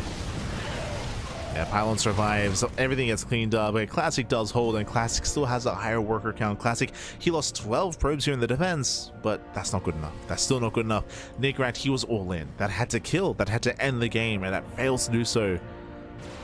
So Classic, he survives, has a greater economy, hunts down another Viking. From here, Classic can now expand. More importantly, he can counterattack. And what does Nicoract have? He has one tank at the natural, one tank in the main, bunkers on the way. Classic as Observer is still moving out. With the help of the tank, though, he might just commit. With the help of the Immortal, I meant to say. Yeah, the Immortal tanks are shot. First tank goes down. Oh my god, he gets punished, though. Jesus, that's 3 Stalkers. 3 Stalkers go down. So Classic is punished. Oof, losing another Stalker. That one tank on the high ground was the MVP. And Nicoract holds. He holds, he defends, the game will continue. If Classic was aware there was another tank, he most likely would not have committed in. And we're going to calm down. We're going to calm down. I still do favor Classic's position economically at least, but yeah, even then the third's actually quite late. True. So later third base. As we're getting to charge. Charge, Temple Archive, Storm, Archons. Oh, nice landed Viking Harass, okay. Yes, then Nicoract. Gets 5 probes. Not bad. Takes down 5 workers. Behind this, ooh, I see 2 more Raxes. In my mind, we would have seen a 3-rack setup into a 3rd CC, getting into a longer game. Seeing 2 extra Raxes is more indicative of an all-in. We'll see if he gets add-ons. If there are no add-ons, then he can pull the boys.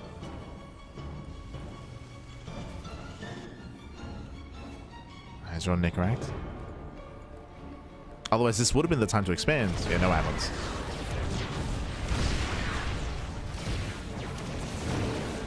No add-ons, just making flat, just raw Marines here. Just a mass army.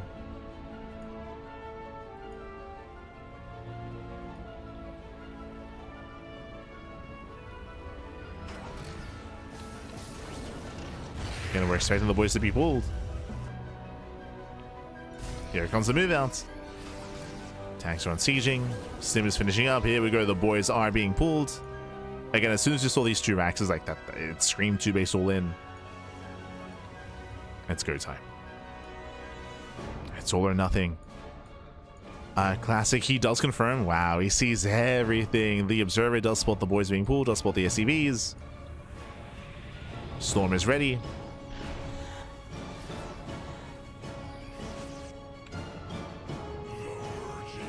Storm comes in.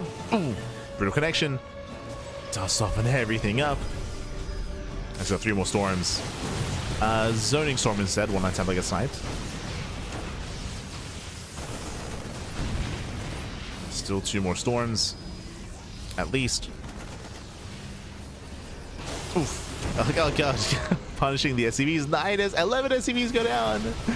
That was a crazy storm. Another storm lands. The army's on hold position. The storm gets maximum damage. So I'll say trickle in, and tank goes down. GG gets called. The all-in fails, and Classic takes game number 1. GG. Whew. GG, well played again. Brutal storms there, but more importantly, Classic saw it coming. Remember, he saw it coming. One of the strengths of these kind of like delayed all-ins and these delayed timing attacks here, but again, mainly all-in from Nicoract, is lack of vision, lack of scouting. Remember, Nicoract, he sniped the first Observer. He scanned, he sniped the first Observer that was threatening the main base, but the second Observer was outside of the natural and it saw everything. So Classic was aware to warp in, to delay his 4th base, to not be overly greedy, to get rid of the High Templar, and to land those storms. GG. GG well played. Classic is shut down the all-in, and with that, we're now getting to game 2. Classic is up 1-0. He's up 1-0.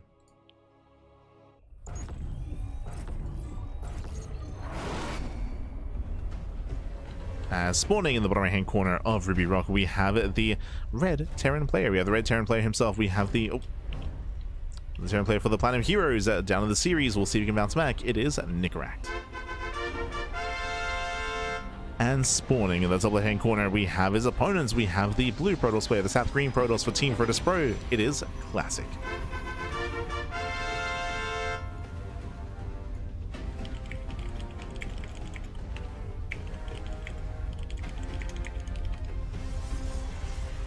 Here we go. As again, that was a very intense game one. As a reminder, it wasn't just that Nicoract went for a 2-base all-in. Remember, he went for the timing attack earlier than that as well. He went for the early tank drop with the Cyclone, with the Viking reinforcements as well. Again, hyper-aggressive early game out of Nicoract, and almost did it. He almost broke Classic, to be fair. He killed so many Stalkers. Oh my god. That shouldn't have happened. That should not have happened. Classic slipping up here. Probe goes down, a double gas out of Nicoract, and technically we could see a factory into Starport into 1-base all-in. Technically. Especially on Ruby Rock. Is he willing? Is he willing to just get down and dirty and commit? No shot. Again, if this was Gumiho... Oh yeah, shout out to Wardy. But if this was Gumiho, if this was Ryung, I would assume so. Interesting. So typically, typically for WardiTV Mondays, Wardy, he usually does hold the semis and he casts one after the other. But it looks like for this week he's letting them play at the same time.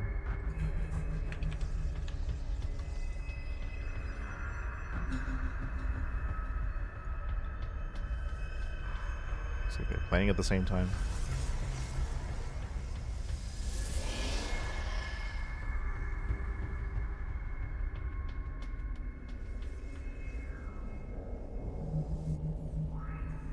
Which is unusual, but usually that happens if maybe the tournament has been running late, or if something else is going on, right? If Wardy's strapped for time.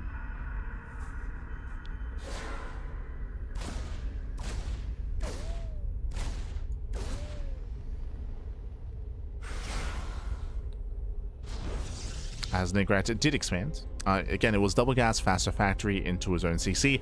This time we do see a commitment into Reaper Hellion. Remember last game, it was Reaper into a tech lab. Sorry, it was Reaper into factory, into add-ons, into tech labs, reactors, into Cyclone production. But this time it is going to be Reaper Hellion. So the goal here is to commit and to get into a mineral line and to deal critical economic damage. Ooh. No, as the first Reaper goes down, that's a rough start. Bearing in mind that because we're making additional Reapers and Hellions, every Reaper, every Hellion does count here. So that's not ideal. Remember, Reaper Hellion does not scale well into a longer game.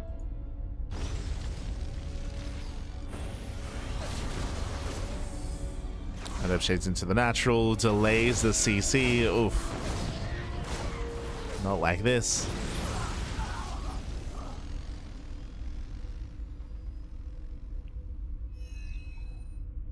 Here comes Nicoract.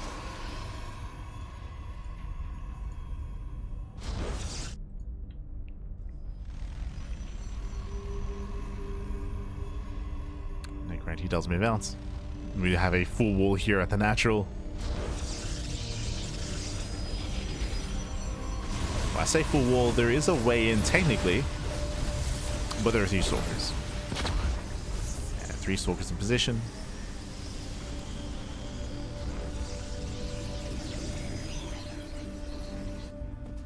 Cloak on the way. Interesting follow-up. So Reaper Hellion into Cloak Banshees. Has potential for sure, but Classic is scouting.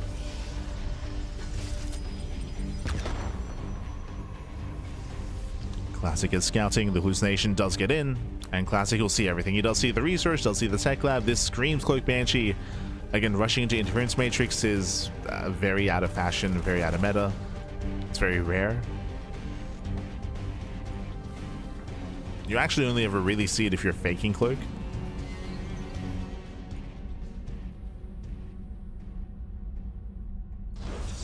See, Classic is ready.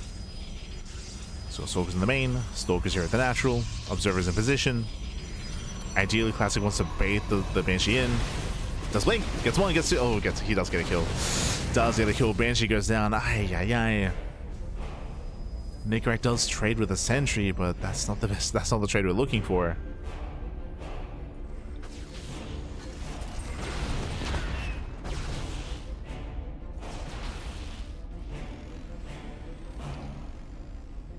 Meanwhile, the Reaper Hellions being chased down. There is a second Banshee.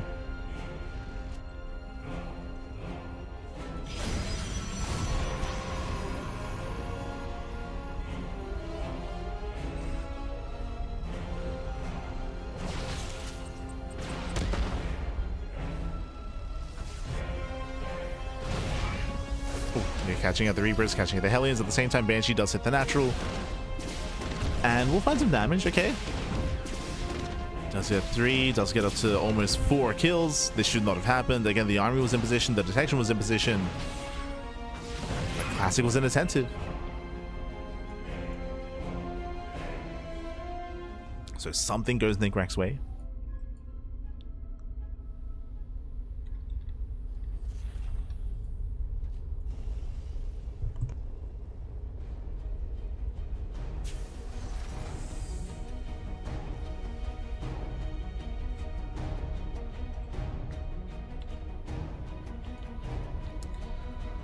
Goes his way.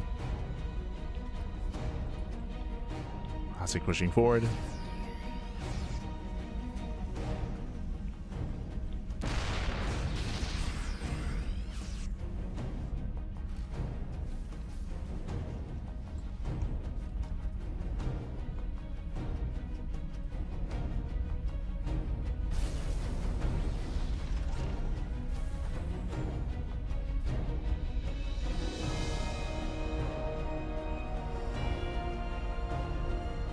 And this time Nicoract is not going for the all-in. Okay, third CC instead of extra axes.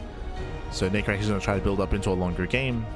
It's still a really rough early game here as he's just contained back at home and the Banshees didn't pay for themselves. As he moves out, Stalkers they move in, they go for Stim, no shot, he gets it! Oh my god. Stim goes down, he gets combat shields as well. GG gets called, denies the timing, denies the upgrades, and Classic will take the series 2-0. GG. Ay, ay, ay. Again, Nicoract, he just wanted to macro, Pap. He just wanted to macro, just wanted to build up. Unfortunately, Nicoract, he didn't notice the Observer. The Observer, it allowed, of course, for high ground vision, allowed Classic to get into the main base. Nicoract, he was unaware of the positioning of the army, and losing Stim and combat shields, that's game. Like that's brutal. It means that one, you're stuck at home, right? You have no potential to move out across the map to punish, to apply pressure. And remember, Nicoract, he was already behind. Like Nicoract, he had already lost his Banshees. He had already invested heavily into the Banshee, into the Reaper, into the Hellion, and it just didn't pay for itself. So the pressure was already on Nicoract, and he lost any kind of momentum or presence he could have otherwise had. GG. GG, well played. Congratulations as Classic does advance on to the grand finals, and we are getting ready for that. Un momento, papi. Un momento. Okay, so let us head on over. Let us head on over here to the brackets.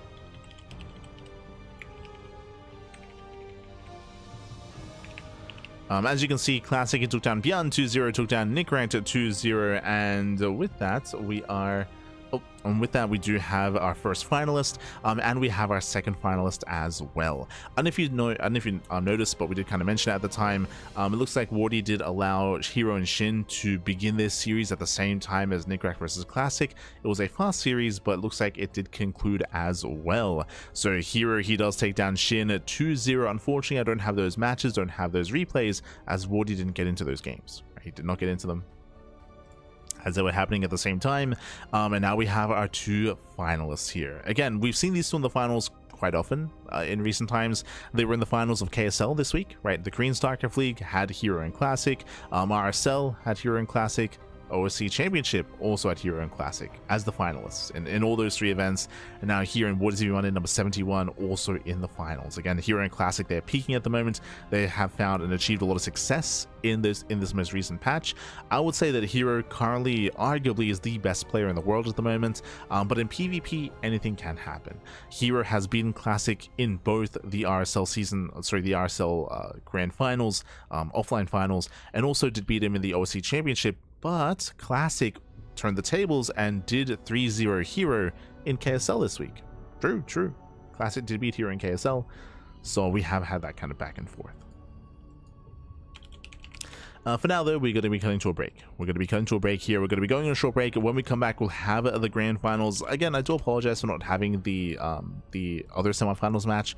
Would have been a lot of fun. SHIN versus herO is always a blast. Always do appreciate them. They're ex-teammates. They're good friends. They do hang out a lot, and it does typically lead to very entertaining games. But unfortunately, we weren't quite able to embrace that. And yeah, for now, we're going to be getting ready for the finals. Getting ready for those finals. So give us a moment, give us some time, and when we come back, we'll have that best of 5. See you soon. See you soon, Pappy. See you soon.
And welcome back, everyone. Welcome back to the grand finals here of the WardiTV Monday number 71.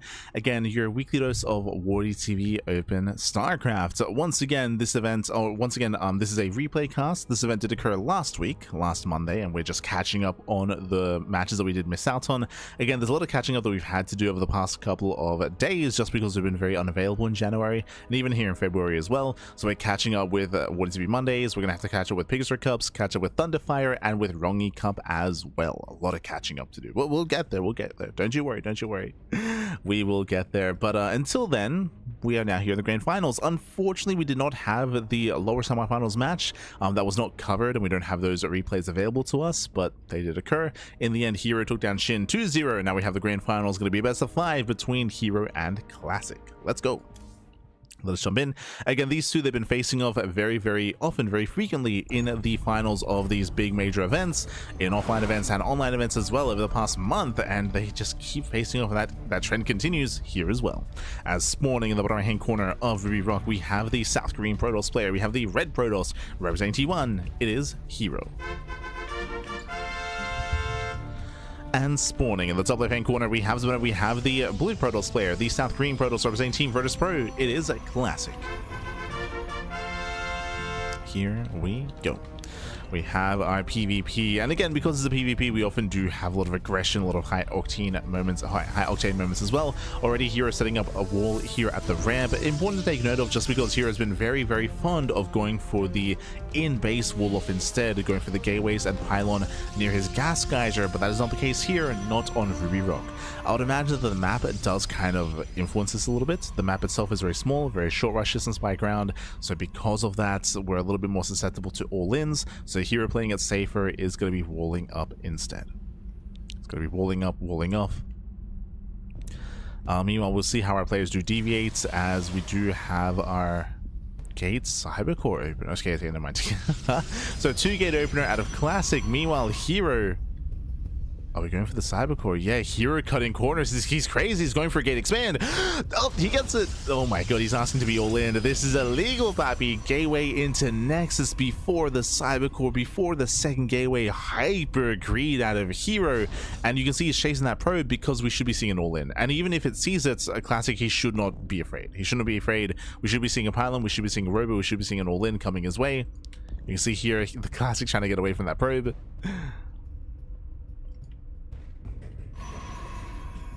And again, we'll see how hard Classic does commit. There it is. There's the pylon. So again, proxy robo just in the face of herO. This might just be proxy gateway, but regardless, it's going to be a one-base all-in. And herO knows. Like, herO hasn't scouted, but herO, he knows that there's a very high chance that Classic commits. And it's going to be up to herO to defend. To survive. He shouldn't be able to. Like, again, like the build that we're going for from the side of herO is illegal. Like, it's it's illegal. It should not work. It should not happen. There are of course exceptions to the rule, but for the most part, a Classic should be able to punish. As here comes that robo again in the face of herO. It's in the face. herO, he's dragged over towards the right hand side. Does kill the probe. You can see here he's scouting. He's scouting for the proxy, looking for the pylon. He has yet to find it, though. Oh, yeah, he has yet to find it. He's so close. Oh, no. Oh, there we go. Okay, he does confirm. But we already have a backup probe on the way for a backup pylon. At Epsay distract. Second pylon can be thrown down. Yep, second and third. So again, this is to just ensure that the robo stays powered. Classic does ensure. Immortals on the way. Adepts, they don't quite make it into the main. Ooh, and two Adepts are going to be going down. He does get only one probe. Yeah, not worth it for Classic. Oof. Gets 2 probes to 2 Adepts. A better trade for herO. His Stargate is on the way. This should be for Void Rays. And we'll see if herO can survive. He's got 1 battery so far. He's got his 1 battery. Gets a bit of hull damage on the Immortal. He's gonna get it! Oh my god! Yeah, the Immortal goes down. Massive pickup. That should not have happened. Classic here overextends. Papi. Oh no. The all-in is failing. It's failing. Classic's working on his prism, working on extra war pins. But again, losing that first immortal, that should not have happened. And herO, he's doing it. Oh. Gets a pylon. Pylon goes down. Turns back the army. The Voider has arrived, turning back the prism. Doesn't quite get a kill. That's a lot of hull damage on that war prism. And Classic, he's losing this position. He's losing control. And he commits. In the end, he does commit in. Ooh. Yeah, the prism gets thrown away. Barely survives, but cannot get close. If it does, it's just going to be targeted down.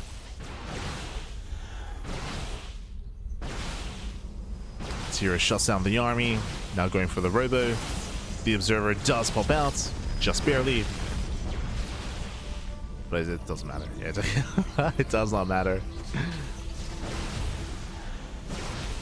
As herO has control of the proxy. Remember, here he has a base. Remember, he has a Nexus. He has a Nexus. He's got the expansion. Fun fact, herO did not probe, he did not saturate, he's been hyper-fixated on warpins, on just non-stop stalker warpins. But even supply blocks Classic. The armies, they pass by each other. This is maybe the best chance that Classic has. He avoids the main fight, he cannot fight head-on. Does skirt around the edge. Pushing into the main, going for the proxy, going for the Archosis pylons. He's going for the pylons, going for the warpin. We're going for the base trade. Let's go. Again, this is maybe the best chance that Classic has. Boys are being pulled. There's still a battery helping out as well. Meanwhile, gateways are being depowered. There's still 2 gateways left up here for Classic. But GG gets scored. Yeah, GG gets scored. Classic does not have enough, and herO takes game number 1. GG. Whew, GG, well played. herO, he does take a lead in the series again. A wild build, a crazy build here out of a herO, going for the very fast Nexus, going for the gate expand. Classic did the correct thing to punish, going for the one base all in, going for the proxy robo, but he lost the first immortal. He was just a little bit too aggressive, too cavalier. Losing that their first immortal was game. That was game then and there. That should never have happened. GG. GG, well played. With that herO, he does survive, he does claim the win, and now we're loading into game number 2, and that is a rough game 1. That's a really rough game 1 to lose here. Hopefully Classic can shake it off and get into game 2 in a better mental state, but we'll see, because that is, again, a brutal game. That was a brutal game 1. As we're now loading into game number 2 and spawning in the bottom right hand corner of Winter Madness, we have the South Korean Protoss player. We have the red Protoss representing T1. It is herO. And spawning in the top left-hand corner, we have the blue Protoss player. We have the blue Protoss himself. Oh, representing Team Protoss Pro, it is a Classic. Here we go. As we are getting into our game 2. So, of course, in our best of 5. Now, I can't imagine that herO's going to do that again. No shot. No shot. I can't imagine that he'll be going for another faster expansion. And instead, we're getting into what we mentioned at the start of the series. herO, he's walling up and walling off and setting up in his main base, not at the ramp. This is something that herO's been very fond of. It is, again, a little bit more efficient. It's more efficient. It's a little bit more cost efficient just because it takes less time for your worker to go back to mining. So technically, herO does have a slight economic edge over Classic. That is true. So herO's slightly ahead. The downside, of course, is a lack of wall, a lack of SimCity. It does mean that your main base is open. Your main base is open. And Classic can try to abuse that. But now Classic does confirm it's going to be a 2-gate opener. The build itself is standard, it's just the placement that's off. And we'll see if Classic is tempted to go into Adepts. Is he tempted? I will say that very often herO, he kind of wants to feed you information and kind of relies on that as well. We saw that last game where herO, even though he went for a very greedy build, herO wasn't being greedy. He wasn't making probes, right? Because he knew he was being all in. He knew that there was a very, very high chance that an all in would be coming his way. So he chose not to saturate. He chose to fixate and focus on purely unit production. Here it's a little bit similar, where I'm sure he wants to try to bait out Adepts and wants to try to ideally punish. double Stalker. Double Stalker against double Adept. As you mentioned, there's a very high chance for Adepts from Classic, and herO knows that it's more likely than not that Adepts will be coming his way. Just because of herO's build. So here he's baiting out Adepts. The way this dynamic works is that Stalkers in a head-on fight will win. Like, they will kill the Adepts if they engage head-on. And that is herO's hope, I'm sure.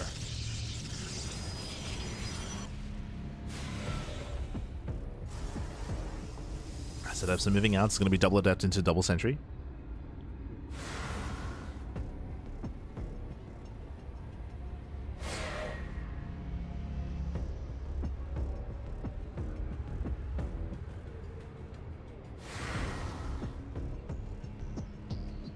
Meanwhile, herO, he's going for his Robo on one base. Okay, herO, he's turning this into a one base all-in. Okay. The turns have tabled. Yep, throw a gateway. So yeah, one base all-in. We have confirmation, so it's one base all-in here by herO. Classic is still unaware. Does shade in, the shade will confirm. He doesn't check for the Nexus. Ooh, he does commit though. And now he confirms. Yeah, he confirms no base, no Nexus. You saw the rally.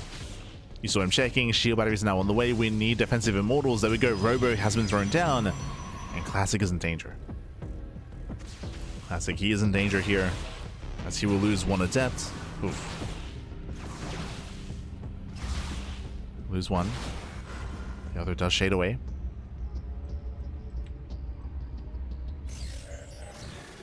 And here he just pushes. Yeah, he's just moving out. Back at home, Classic, he doesn't really have that much to work with, but his shield batteries are finishing up. There comes the Warpman. He should be able to hold on for now, but it's about to follow up. The Prism is coming. Oh, Force Fields, they don't catch a Stalker. And misplaced Force Fields, one of that does shade in, can two shots, and does get one.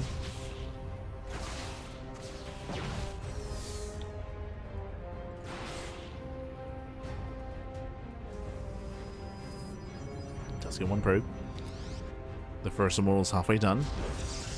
Classic, he needs a little bit more time for the Immortal. With the help of the War Prism, herO, he can bypass this army and go straight into the main. Classic is aware of that. He's in position. Now, trying to push head-on is going to be difficult just because there are so many sentries. The force fields will be brutal. So herO, where are we headed? Where are we headed? Oh, he commits. Okay, he just commits in. He gets 1, 2, 3. 3 sentries go down. They get 1 shot, and he just dives on the Immortal, locks it down with the force fields. And one more volley, the Immortal does fall.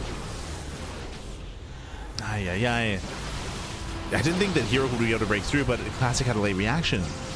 Late force fields, late reaction. And herO's done it. Yeah, here he has broken Classic. He can one-shot the Stalkers. There's 2 Stalkers left. Down to 1. That is 0. 0 Stalkers remaining. Juggles against the boys. The force field locks down the Immortal. There's the NG overcharge. Does help. It does help. Does buy a little bit more time. We have another shield battery finishing up as well. Still just so many losses. Too many. The juggling. Finally gets the Immortal. We need another warp in.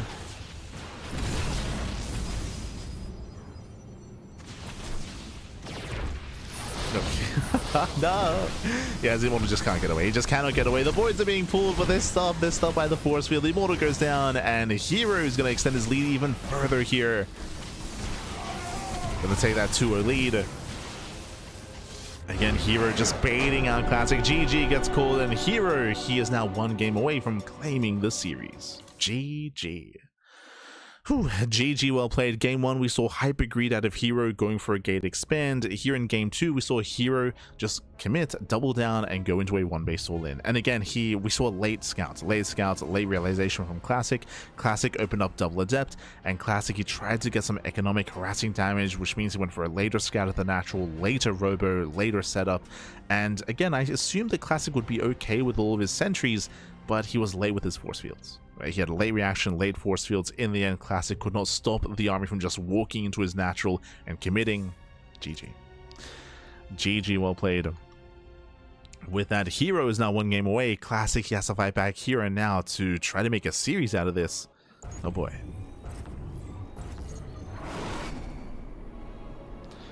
As spawning in the bottom left-hand corner of White Rabbits, we have the red Protoss player. The red Protoss, the South Korean Protoss representing T1. It is herO. And spawning in the top right-hand corner here of White Rabbits, we have the South Korean Protoss player. We have the blue Protoss representing Protoss Pro. It is Classic.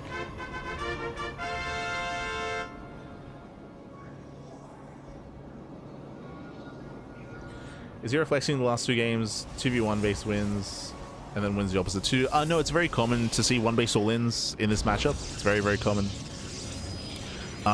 It's typically more surprising to see a macro game. It's very, very surprising to see macro games between herO and Classic. Not saying it doesn't happen, but it's more rarer to see players just slow down and build up into the mid game. PvP is often dictated in the early game. So here we go.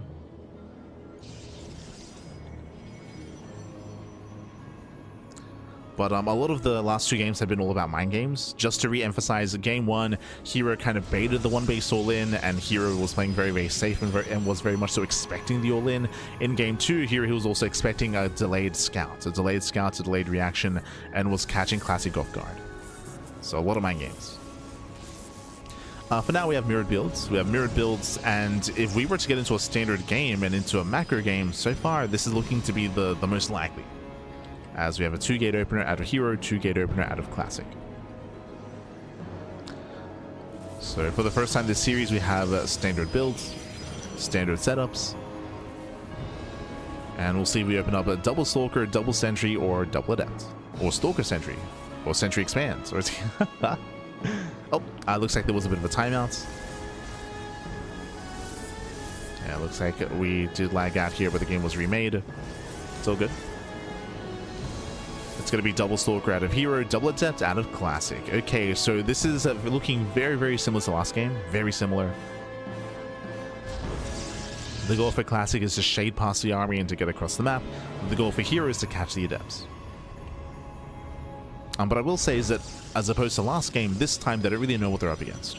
Last game, herO had a really high... There was a very, very, very high likelihood that Classic would open up Adept. 1 base all-in. Okay. Let's go. herO throws down the proxy pylon, and with that we can reinforce, we can set up a gateway, we can commit into an all-in. As I mentioned at the start of this game, it's very, very rare to get into a macro game in PvP. It's very, very rare. I say very... It's less likely to happen. Amongst the Korean Protosses. Amongst the European Protosses is a lot more common. EU PvP and EU, just European mirror matchups in general do often go into longer and later games. Applies to ZVZ, PvP, and TVT. Amongst the Koreans, they're a lot more aggressive. A lot more aggressive.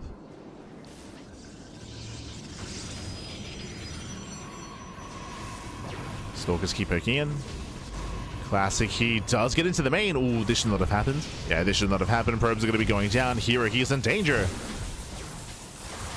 Yeah, herO bleeding out 5, 6. Can we get 7? He can. Oh, barely not. 6 probes go down. herO's economy has been crippled. At the same time across the map, herO, he attempts to poke in, but he bleeds out a Stalker as well.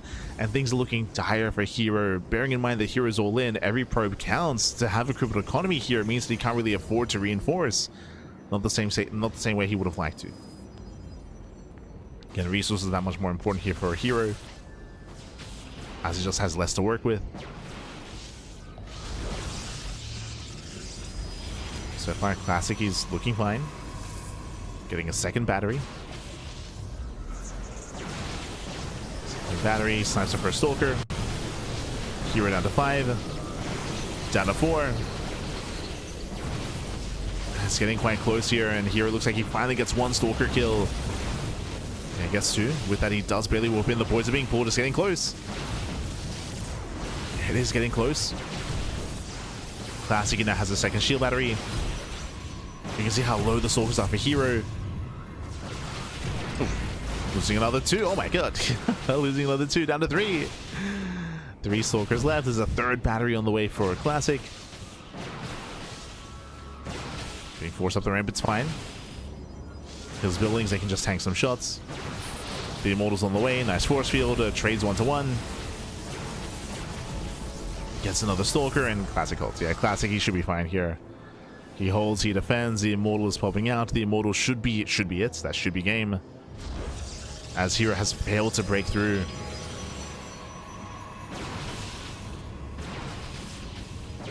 Fails to break the natural. Now herO, he whoops in the Adept. I was gonna say, yeah, GG. GG gets called. The all-in is failed, and Classic fights back. Classic puts a point on the board. Whew, GG. GG, well played. As we tried to emphasize, it was a big moment when Classic got into the main. When he got 2 Adepts into the main base and he killed 6 probes, that was huge. It's huge just because, yes, herO's all in, and you could argue like, oh, he doesn't really care about his economy. He does. He cares about his one base economy. Your economy is that much more important when you're all in because you have such a limited income, because you have no natural. You're not macroing, you're not getting to a longer game. So every worker, every probe is that much more important for the all-inning player. And to lose 6 that early on, that was brutal. That meant less warp-ins, less momentum, less reinforcements, less army. GG. GG, well played.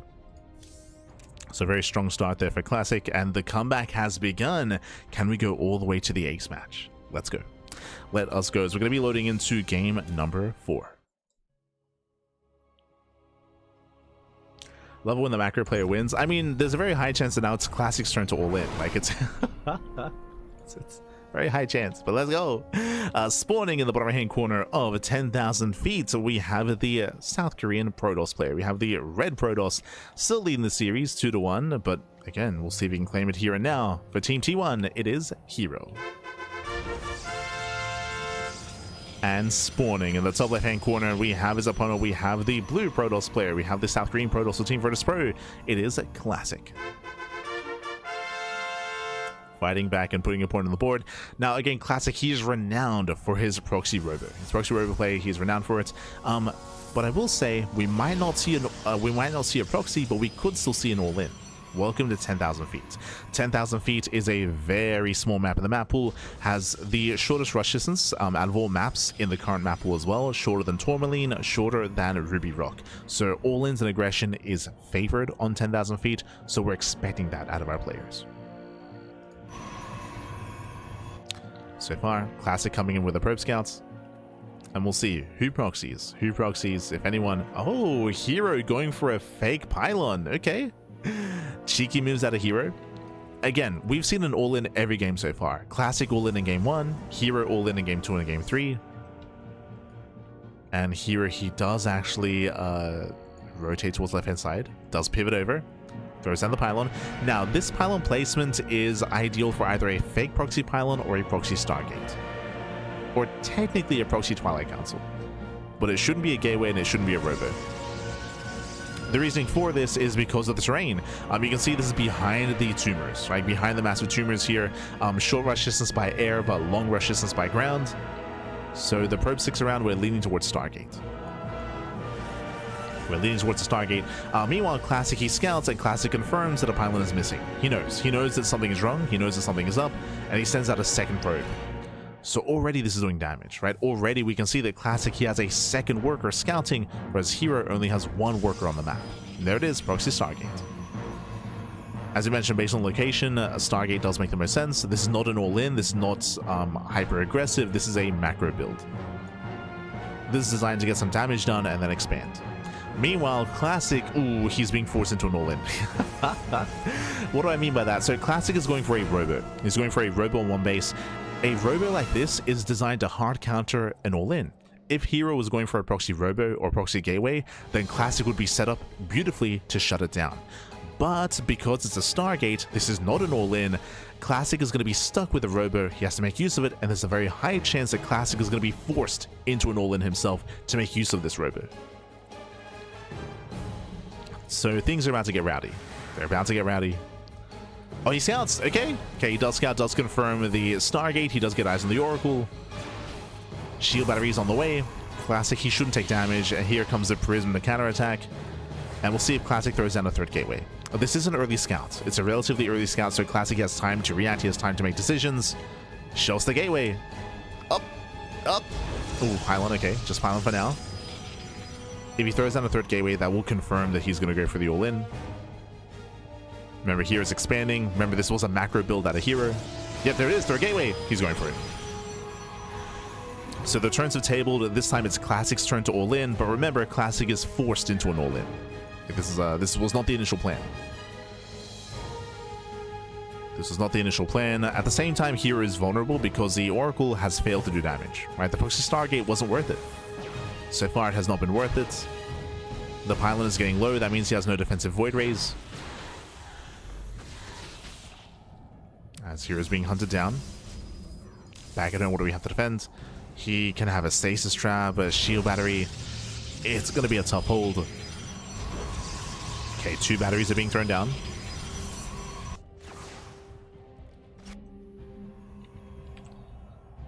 Meanwhile, Classic is up in Stalkers. He has that Force Field available, so does herO. Stasis goes off on 1 Stalker. Oh, Classic is expanding. Never mind. Classic does expand. Stasis goes off. Ooh, catching 2. Catching only 2, but this is a rough position for Classic. Remember, herO's base is already done, by the way. herO, he already has a natural. Classic, he has to get damage. Gets 1, gets 2 probes, denies mining. This is okay.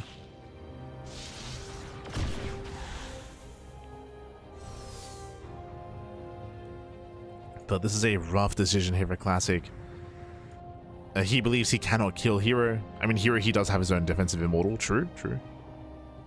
So Classic going to try to macro out of this, but Classic is going to be playing from behind.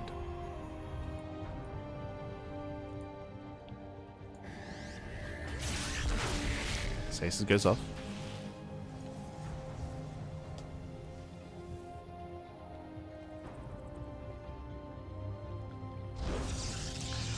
Now, how can Classic recover from here? I mean, he's going to have to be defensive, right? Just turtle up, be hyper defensive, kind of absorb these blows.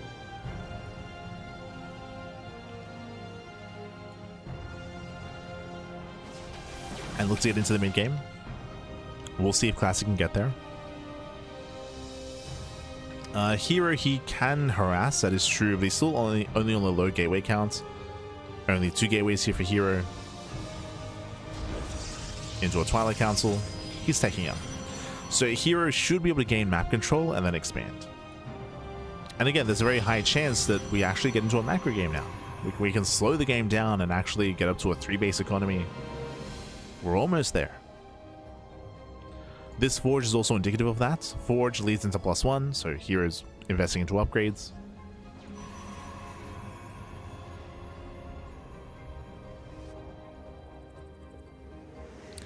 You see herO checking gases, checking gateways, checking for the 3rd. herO is just ensuring that Classic doesn't all in. Even gets 1, gets 2, okay. Nicely done.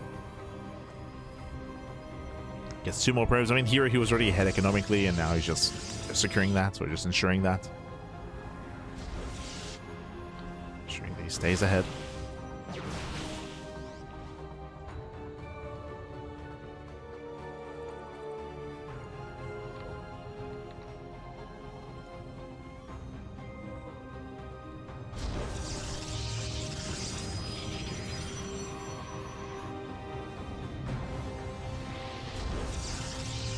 Here we go, both players are expanding. Now, because both players are expanding, we already spoke about it earlier, but herO, he does have the economic lead. Likewise, herO has faster +1 because herO was already setting up for a longer game. Classic, his own Forge is just now finishing. So herO, he has upgrade timings available to him. Right, there's going to be a window in time where herO has the upgrade advantage over Classic. So herO, he still has the edge.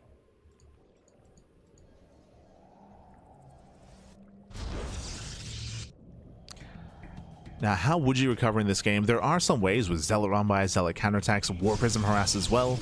Adept Harass, true, that's a little bit more accessible. It's just difficult because, specifically on 10,000 feet, your initial 3 and 4 base setup is really condensed.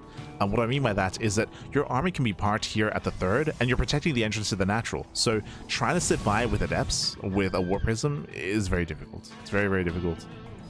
The bases are very compact, they're very close together. defensive rotations are quite fast. It kind of leads into how small the map is.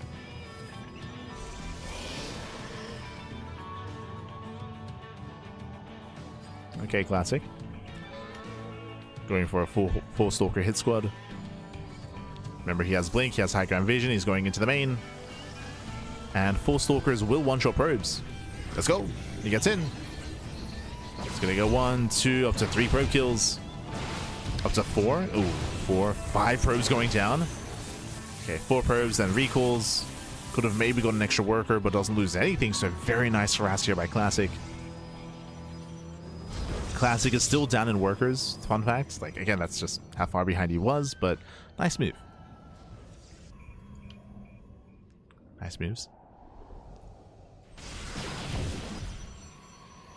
Classic, he does stay on 3 gases. herO does take an extra gas geyser himself. Both players are taking a 4th base. Both players have 1-1. Or, sorry, I should say both players have +1. But Classic, he's out of position. Yeah, completely. The 4th base is going to be cancelled, and Classic has to make a choice. As he counters, like, oh, does take a massive stasis to the face. Stasis goes off. herO turns around, and Classic, he's going to be forced to fight. What's the plan? He pulls back.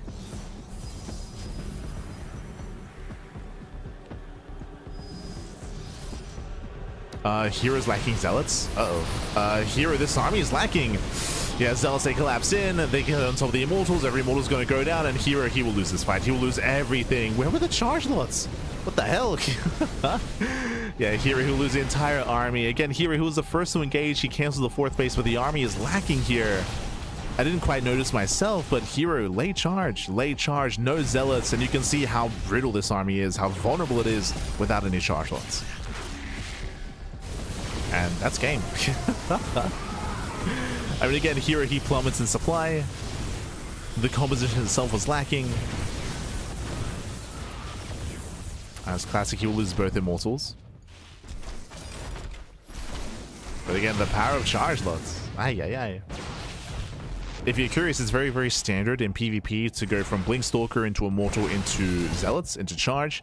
Just because Zealots, they trade much more efficiently against Stalker Immortal, so you need those Zealots, and then eventually to counter the Zealots, what do you need? Archons, right? The Archons are the counter to the Zealots. So Classic just perfecting his army, and herO, he was just late. He was late for charge. He was late to research it. He had time to do so. He just never did. Didn't warp in Zealots. So herO, he just had the inferior army, despite having the better economy. By the way, like it's that's what's crazy.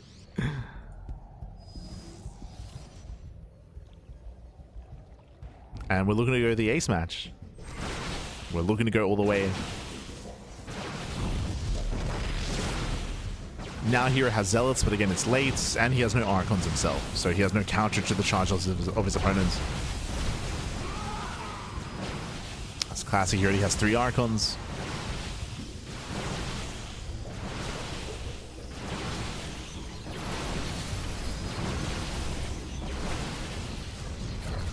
Expansion goes down.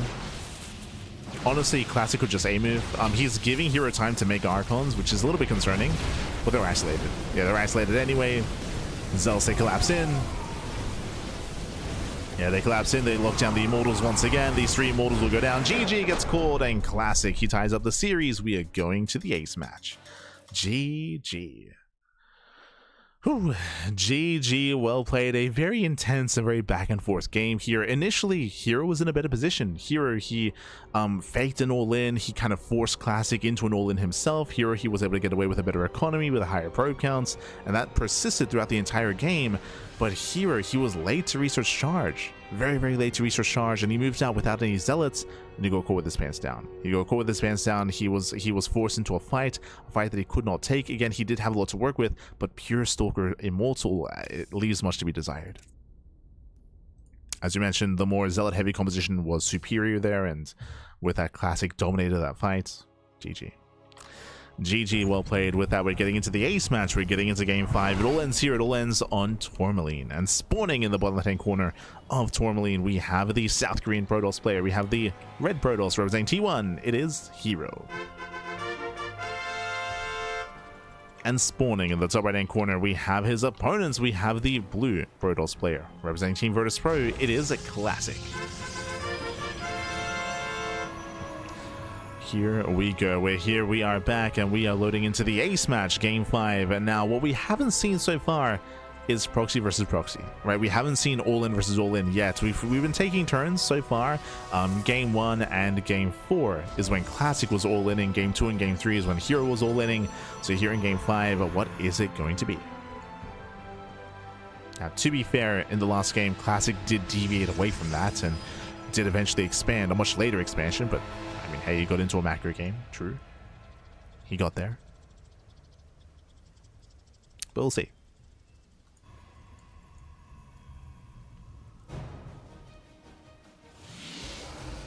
As we are going for the ramp wall off, 2-gate opener out of herO.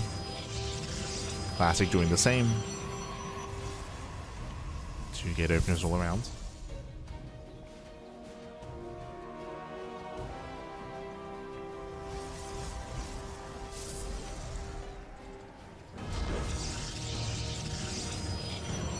We have a slight difference when it comes to our building placements. Based on how classic is set up, he does have a safer gateway and a safer cyber core. Here, a second gateway is going to be more exposed. That's kind of like the main difference here.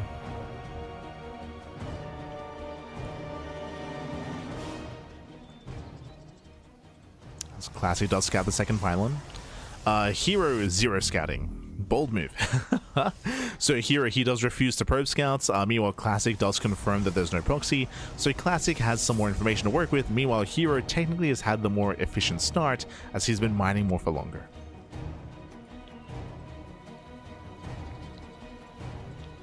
Just because the worker that classic had scouting, herO instead had mining. So here he does lock in the probe. Classic going to be forced to recall or will lose a worker. The depths are on the way.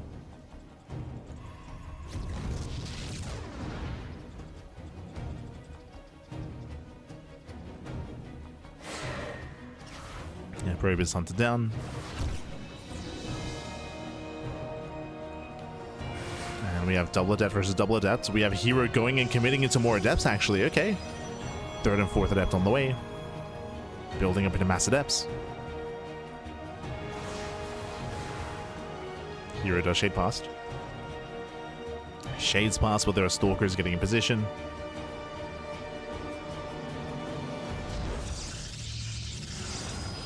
herO's not stopping, getting into 5 up to 6 adepts.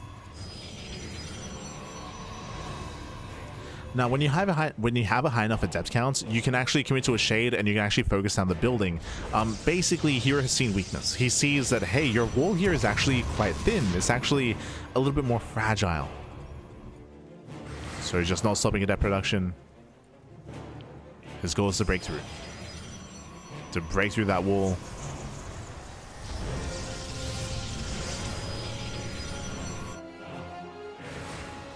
Ooh, classic does notice. Yeah, big scout. Big scout, classic, he does see. There are more adepts.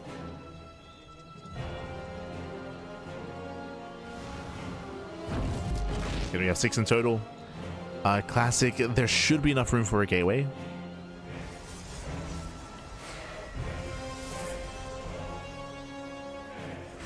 Oh, as we commit to the shade. Uh-oh.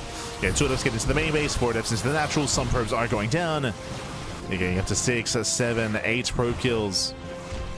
This is some decent damage, but again, it was a big investment. This was 6 adepts. 9 probes go down, and here comes a counterattack. Now, was this worth it? Because again, herO, he has 4 stalkers to defend, 4 stalkers versus 5 stalkers, 2 adepts, and 3 sentries. Classic has a massive, massive army. Back at home, there's no shield battery, not yet. Nice initial engage out of herO. It's going to be forced back. We have the Dark Shrine on the way.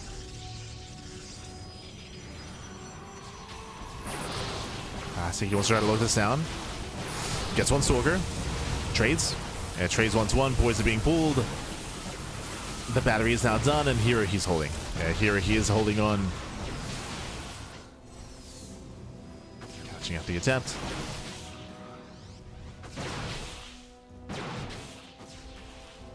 Back at home, zero detection, by the way. There's no Stargate, there's no Robo.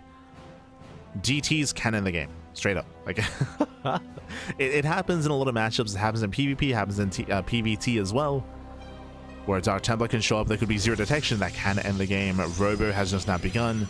Thankfully, Classic is playing safe. Getting a Robo began even.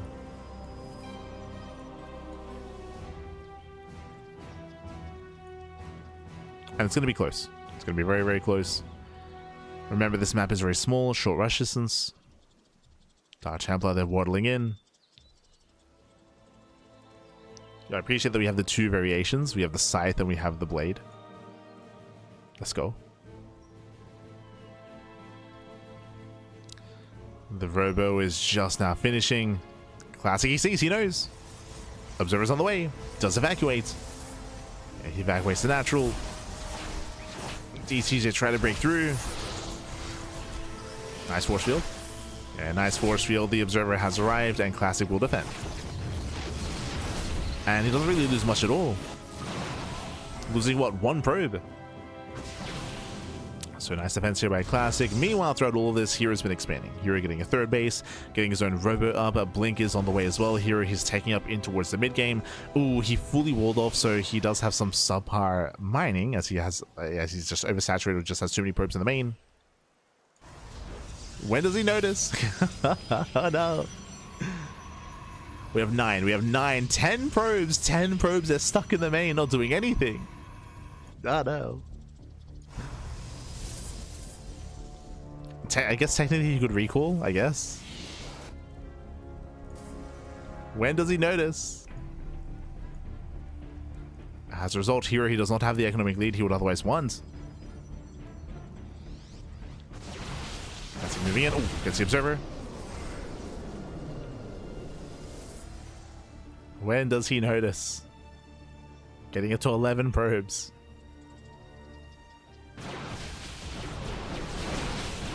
Yeah, better CranKy for Classic. Trades 1-to-1. There we go. He notices. Yeah, the boys are being pulled. So many probes stuck in the main. So Hero's economic lead that he should have had, it's not quite there.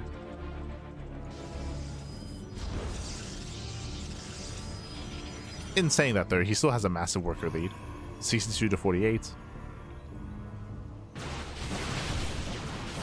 Classic blinks in.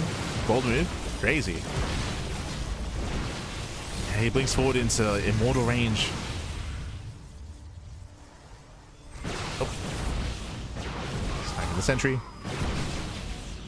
Triggers the shields. He wants that immortal.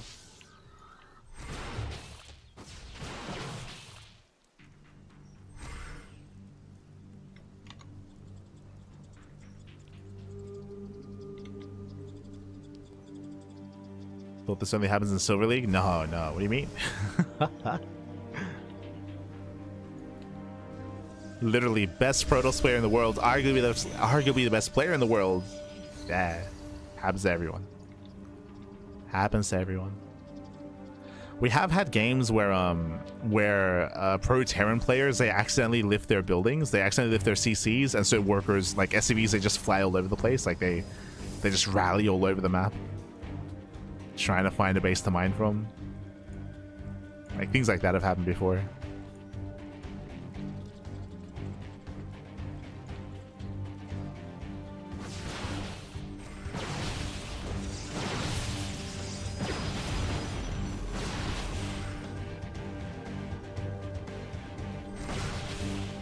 So again, we are just building up into a longer mid game for base saturation. Now, when it comes to the army compositions, thankfully we do have... Wait, there you go. Thankfully this time charge is done. We have an equivalent amount of upgrades. Both players, they start 2-2. Charge, lots of Archons. Unlike last game, this time Hero actually has a pretty decently well-rounded army. Last game he had no Zealots, so he just toppled over.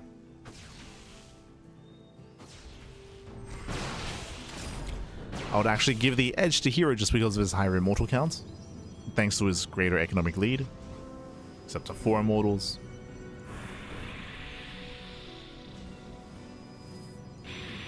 The Immortals, their role is going to be to focus on the Archons of Classic, the Stalkers. If the Archons all go down, then here you can just reinforce with Mass Zealots. Just Mass Zealots. Some more Zealots are warping in. Classic setting up for a drop.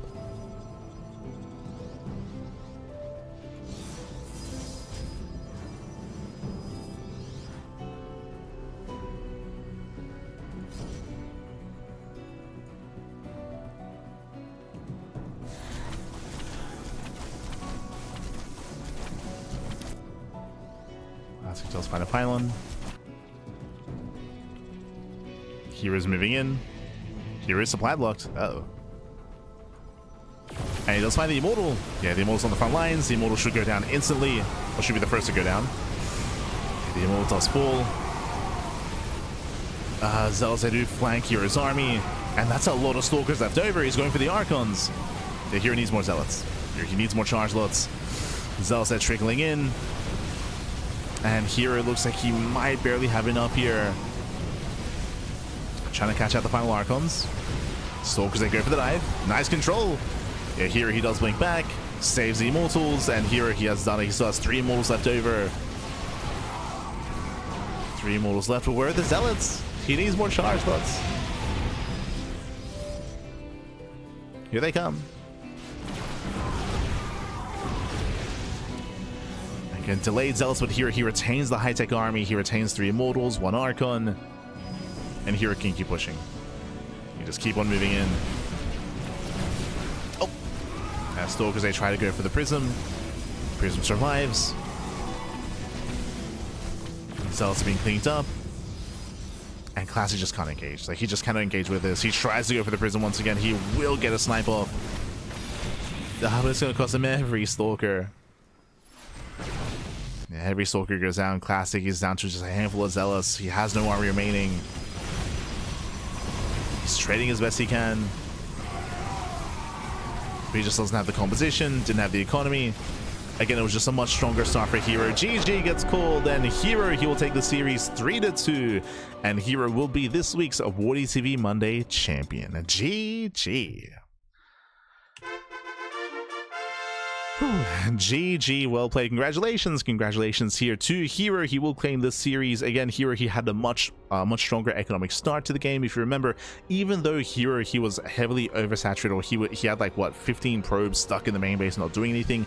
Despite that, he still actually had a massive worker lead, a massive economic lead. Once they got to mining, then Hero could actually embrace that. Prior to that, the pressure was on Classic to find some damage. If you remember, he tried to counterattack after the Adept aggression. I would say that Classic did a decent job defending against the Adepts, but he wasn't able to do any counter damage, so he kind of fell behind. He was stuck at home defending against the DTs, and as he was defending, Hero just took a third. Hero took a third base, took a third expansion, and Hero just snowballed out of control from there. GG, well played. Even though the Dark Templar didn't really kill anything, I think they killed 1 probe. It still just forced a big reaction, and it kept Classic pinned back at home. Kept him pinned. I feel like the best option moving forward from there would have been for Classic to go for a 2-base all-in. Just go for a 2-base all-in, but instead he tried to macro, but he tried to macro from behind.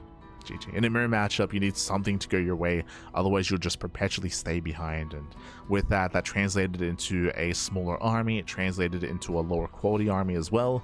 He only had 1 Immortal, he had a low amount of Archons. It was very Zealot-centric for the side of Classic, or very Gateway-centric.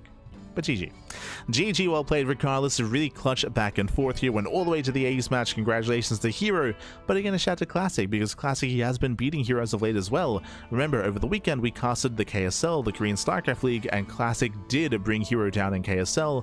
Here, Hero brings Classic down. They often do trade, they often do go back and forth. They are the top 2 Protoss players in the world for a reason. Both very different kinds of players, but again, they are the top 2. And we do expect to see more of them in the coming weeks and the coming months as well. Oh boy. GG, well played. Congratulations to Hero. With that, we're going to be wrapping up for the time being. Oh, we can just catch up on the bracket itself.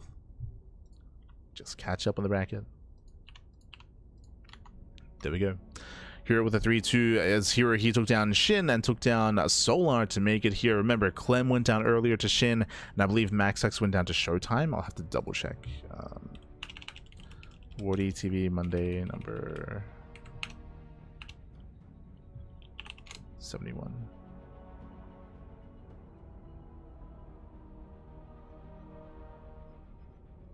Did he go down to Showtime or Nicoract? It was one of the two. One of the two. Just double checking.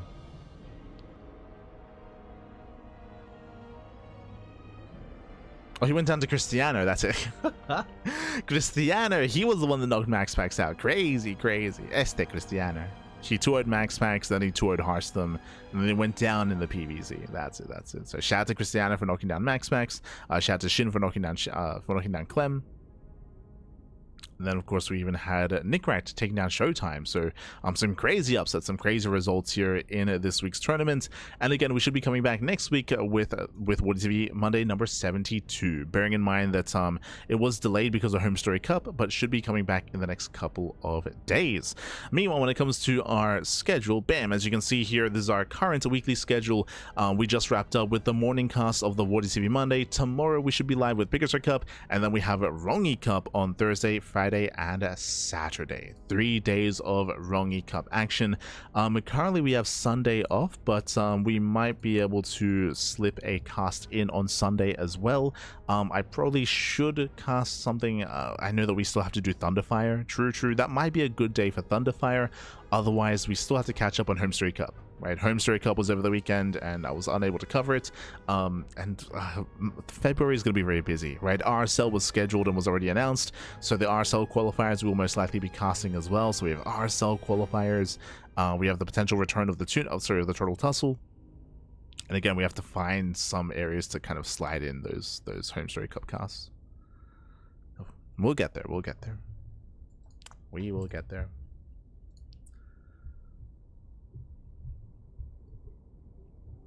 The 75% of probes idle and doing illegal builds are the key to success. True.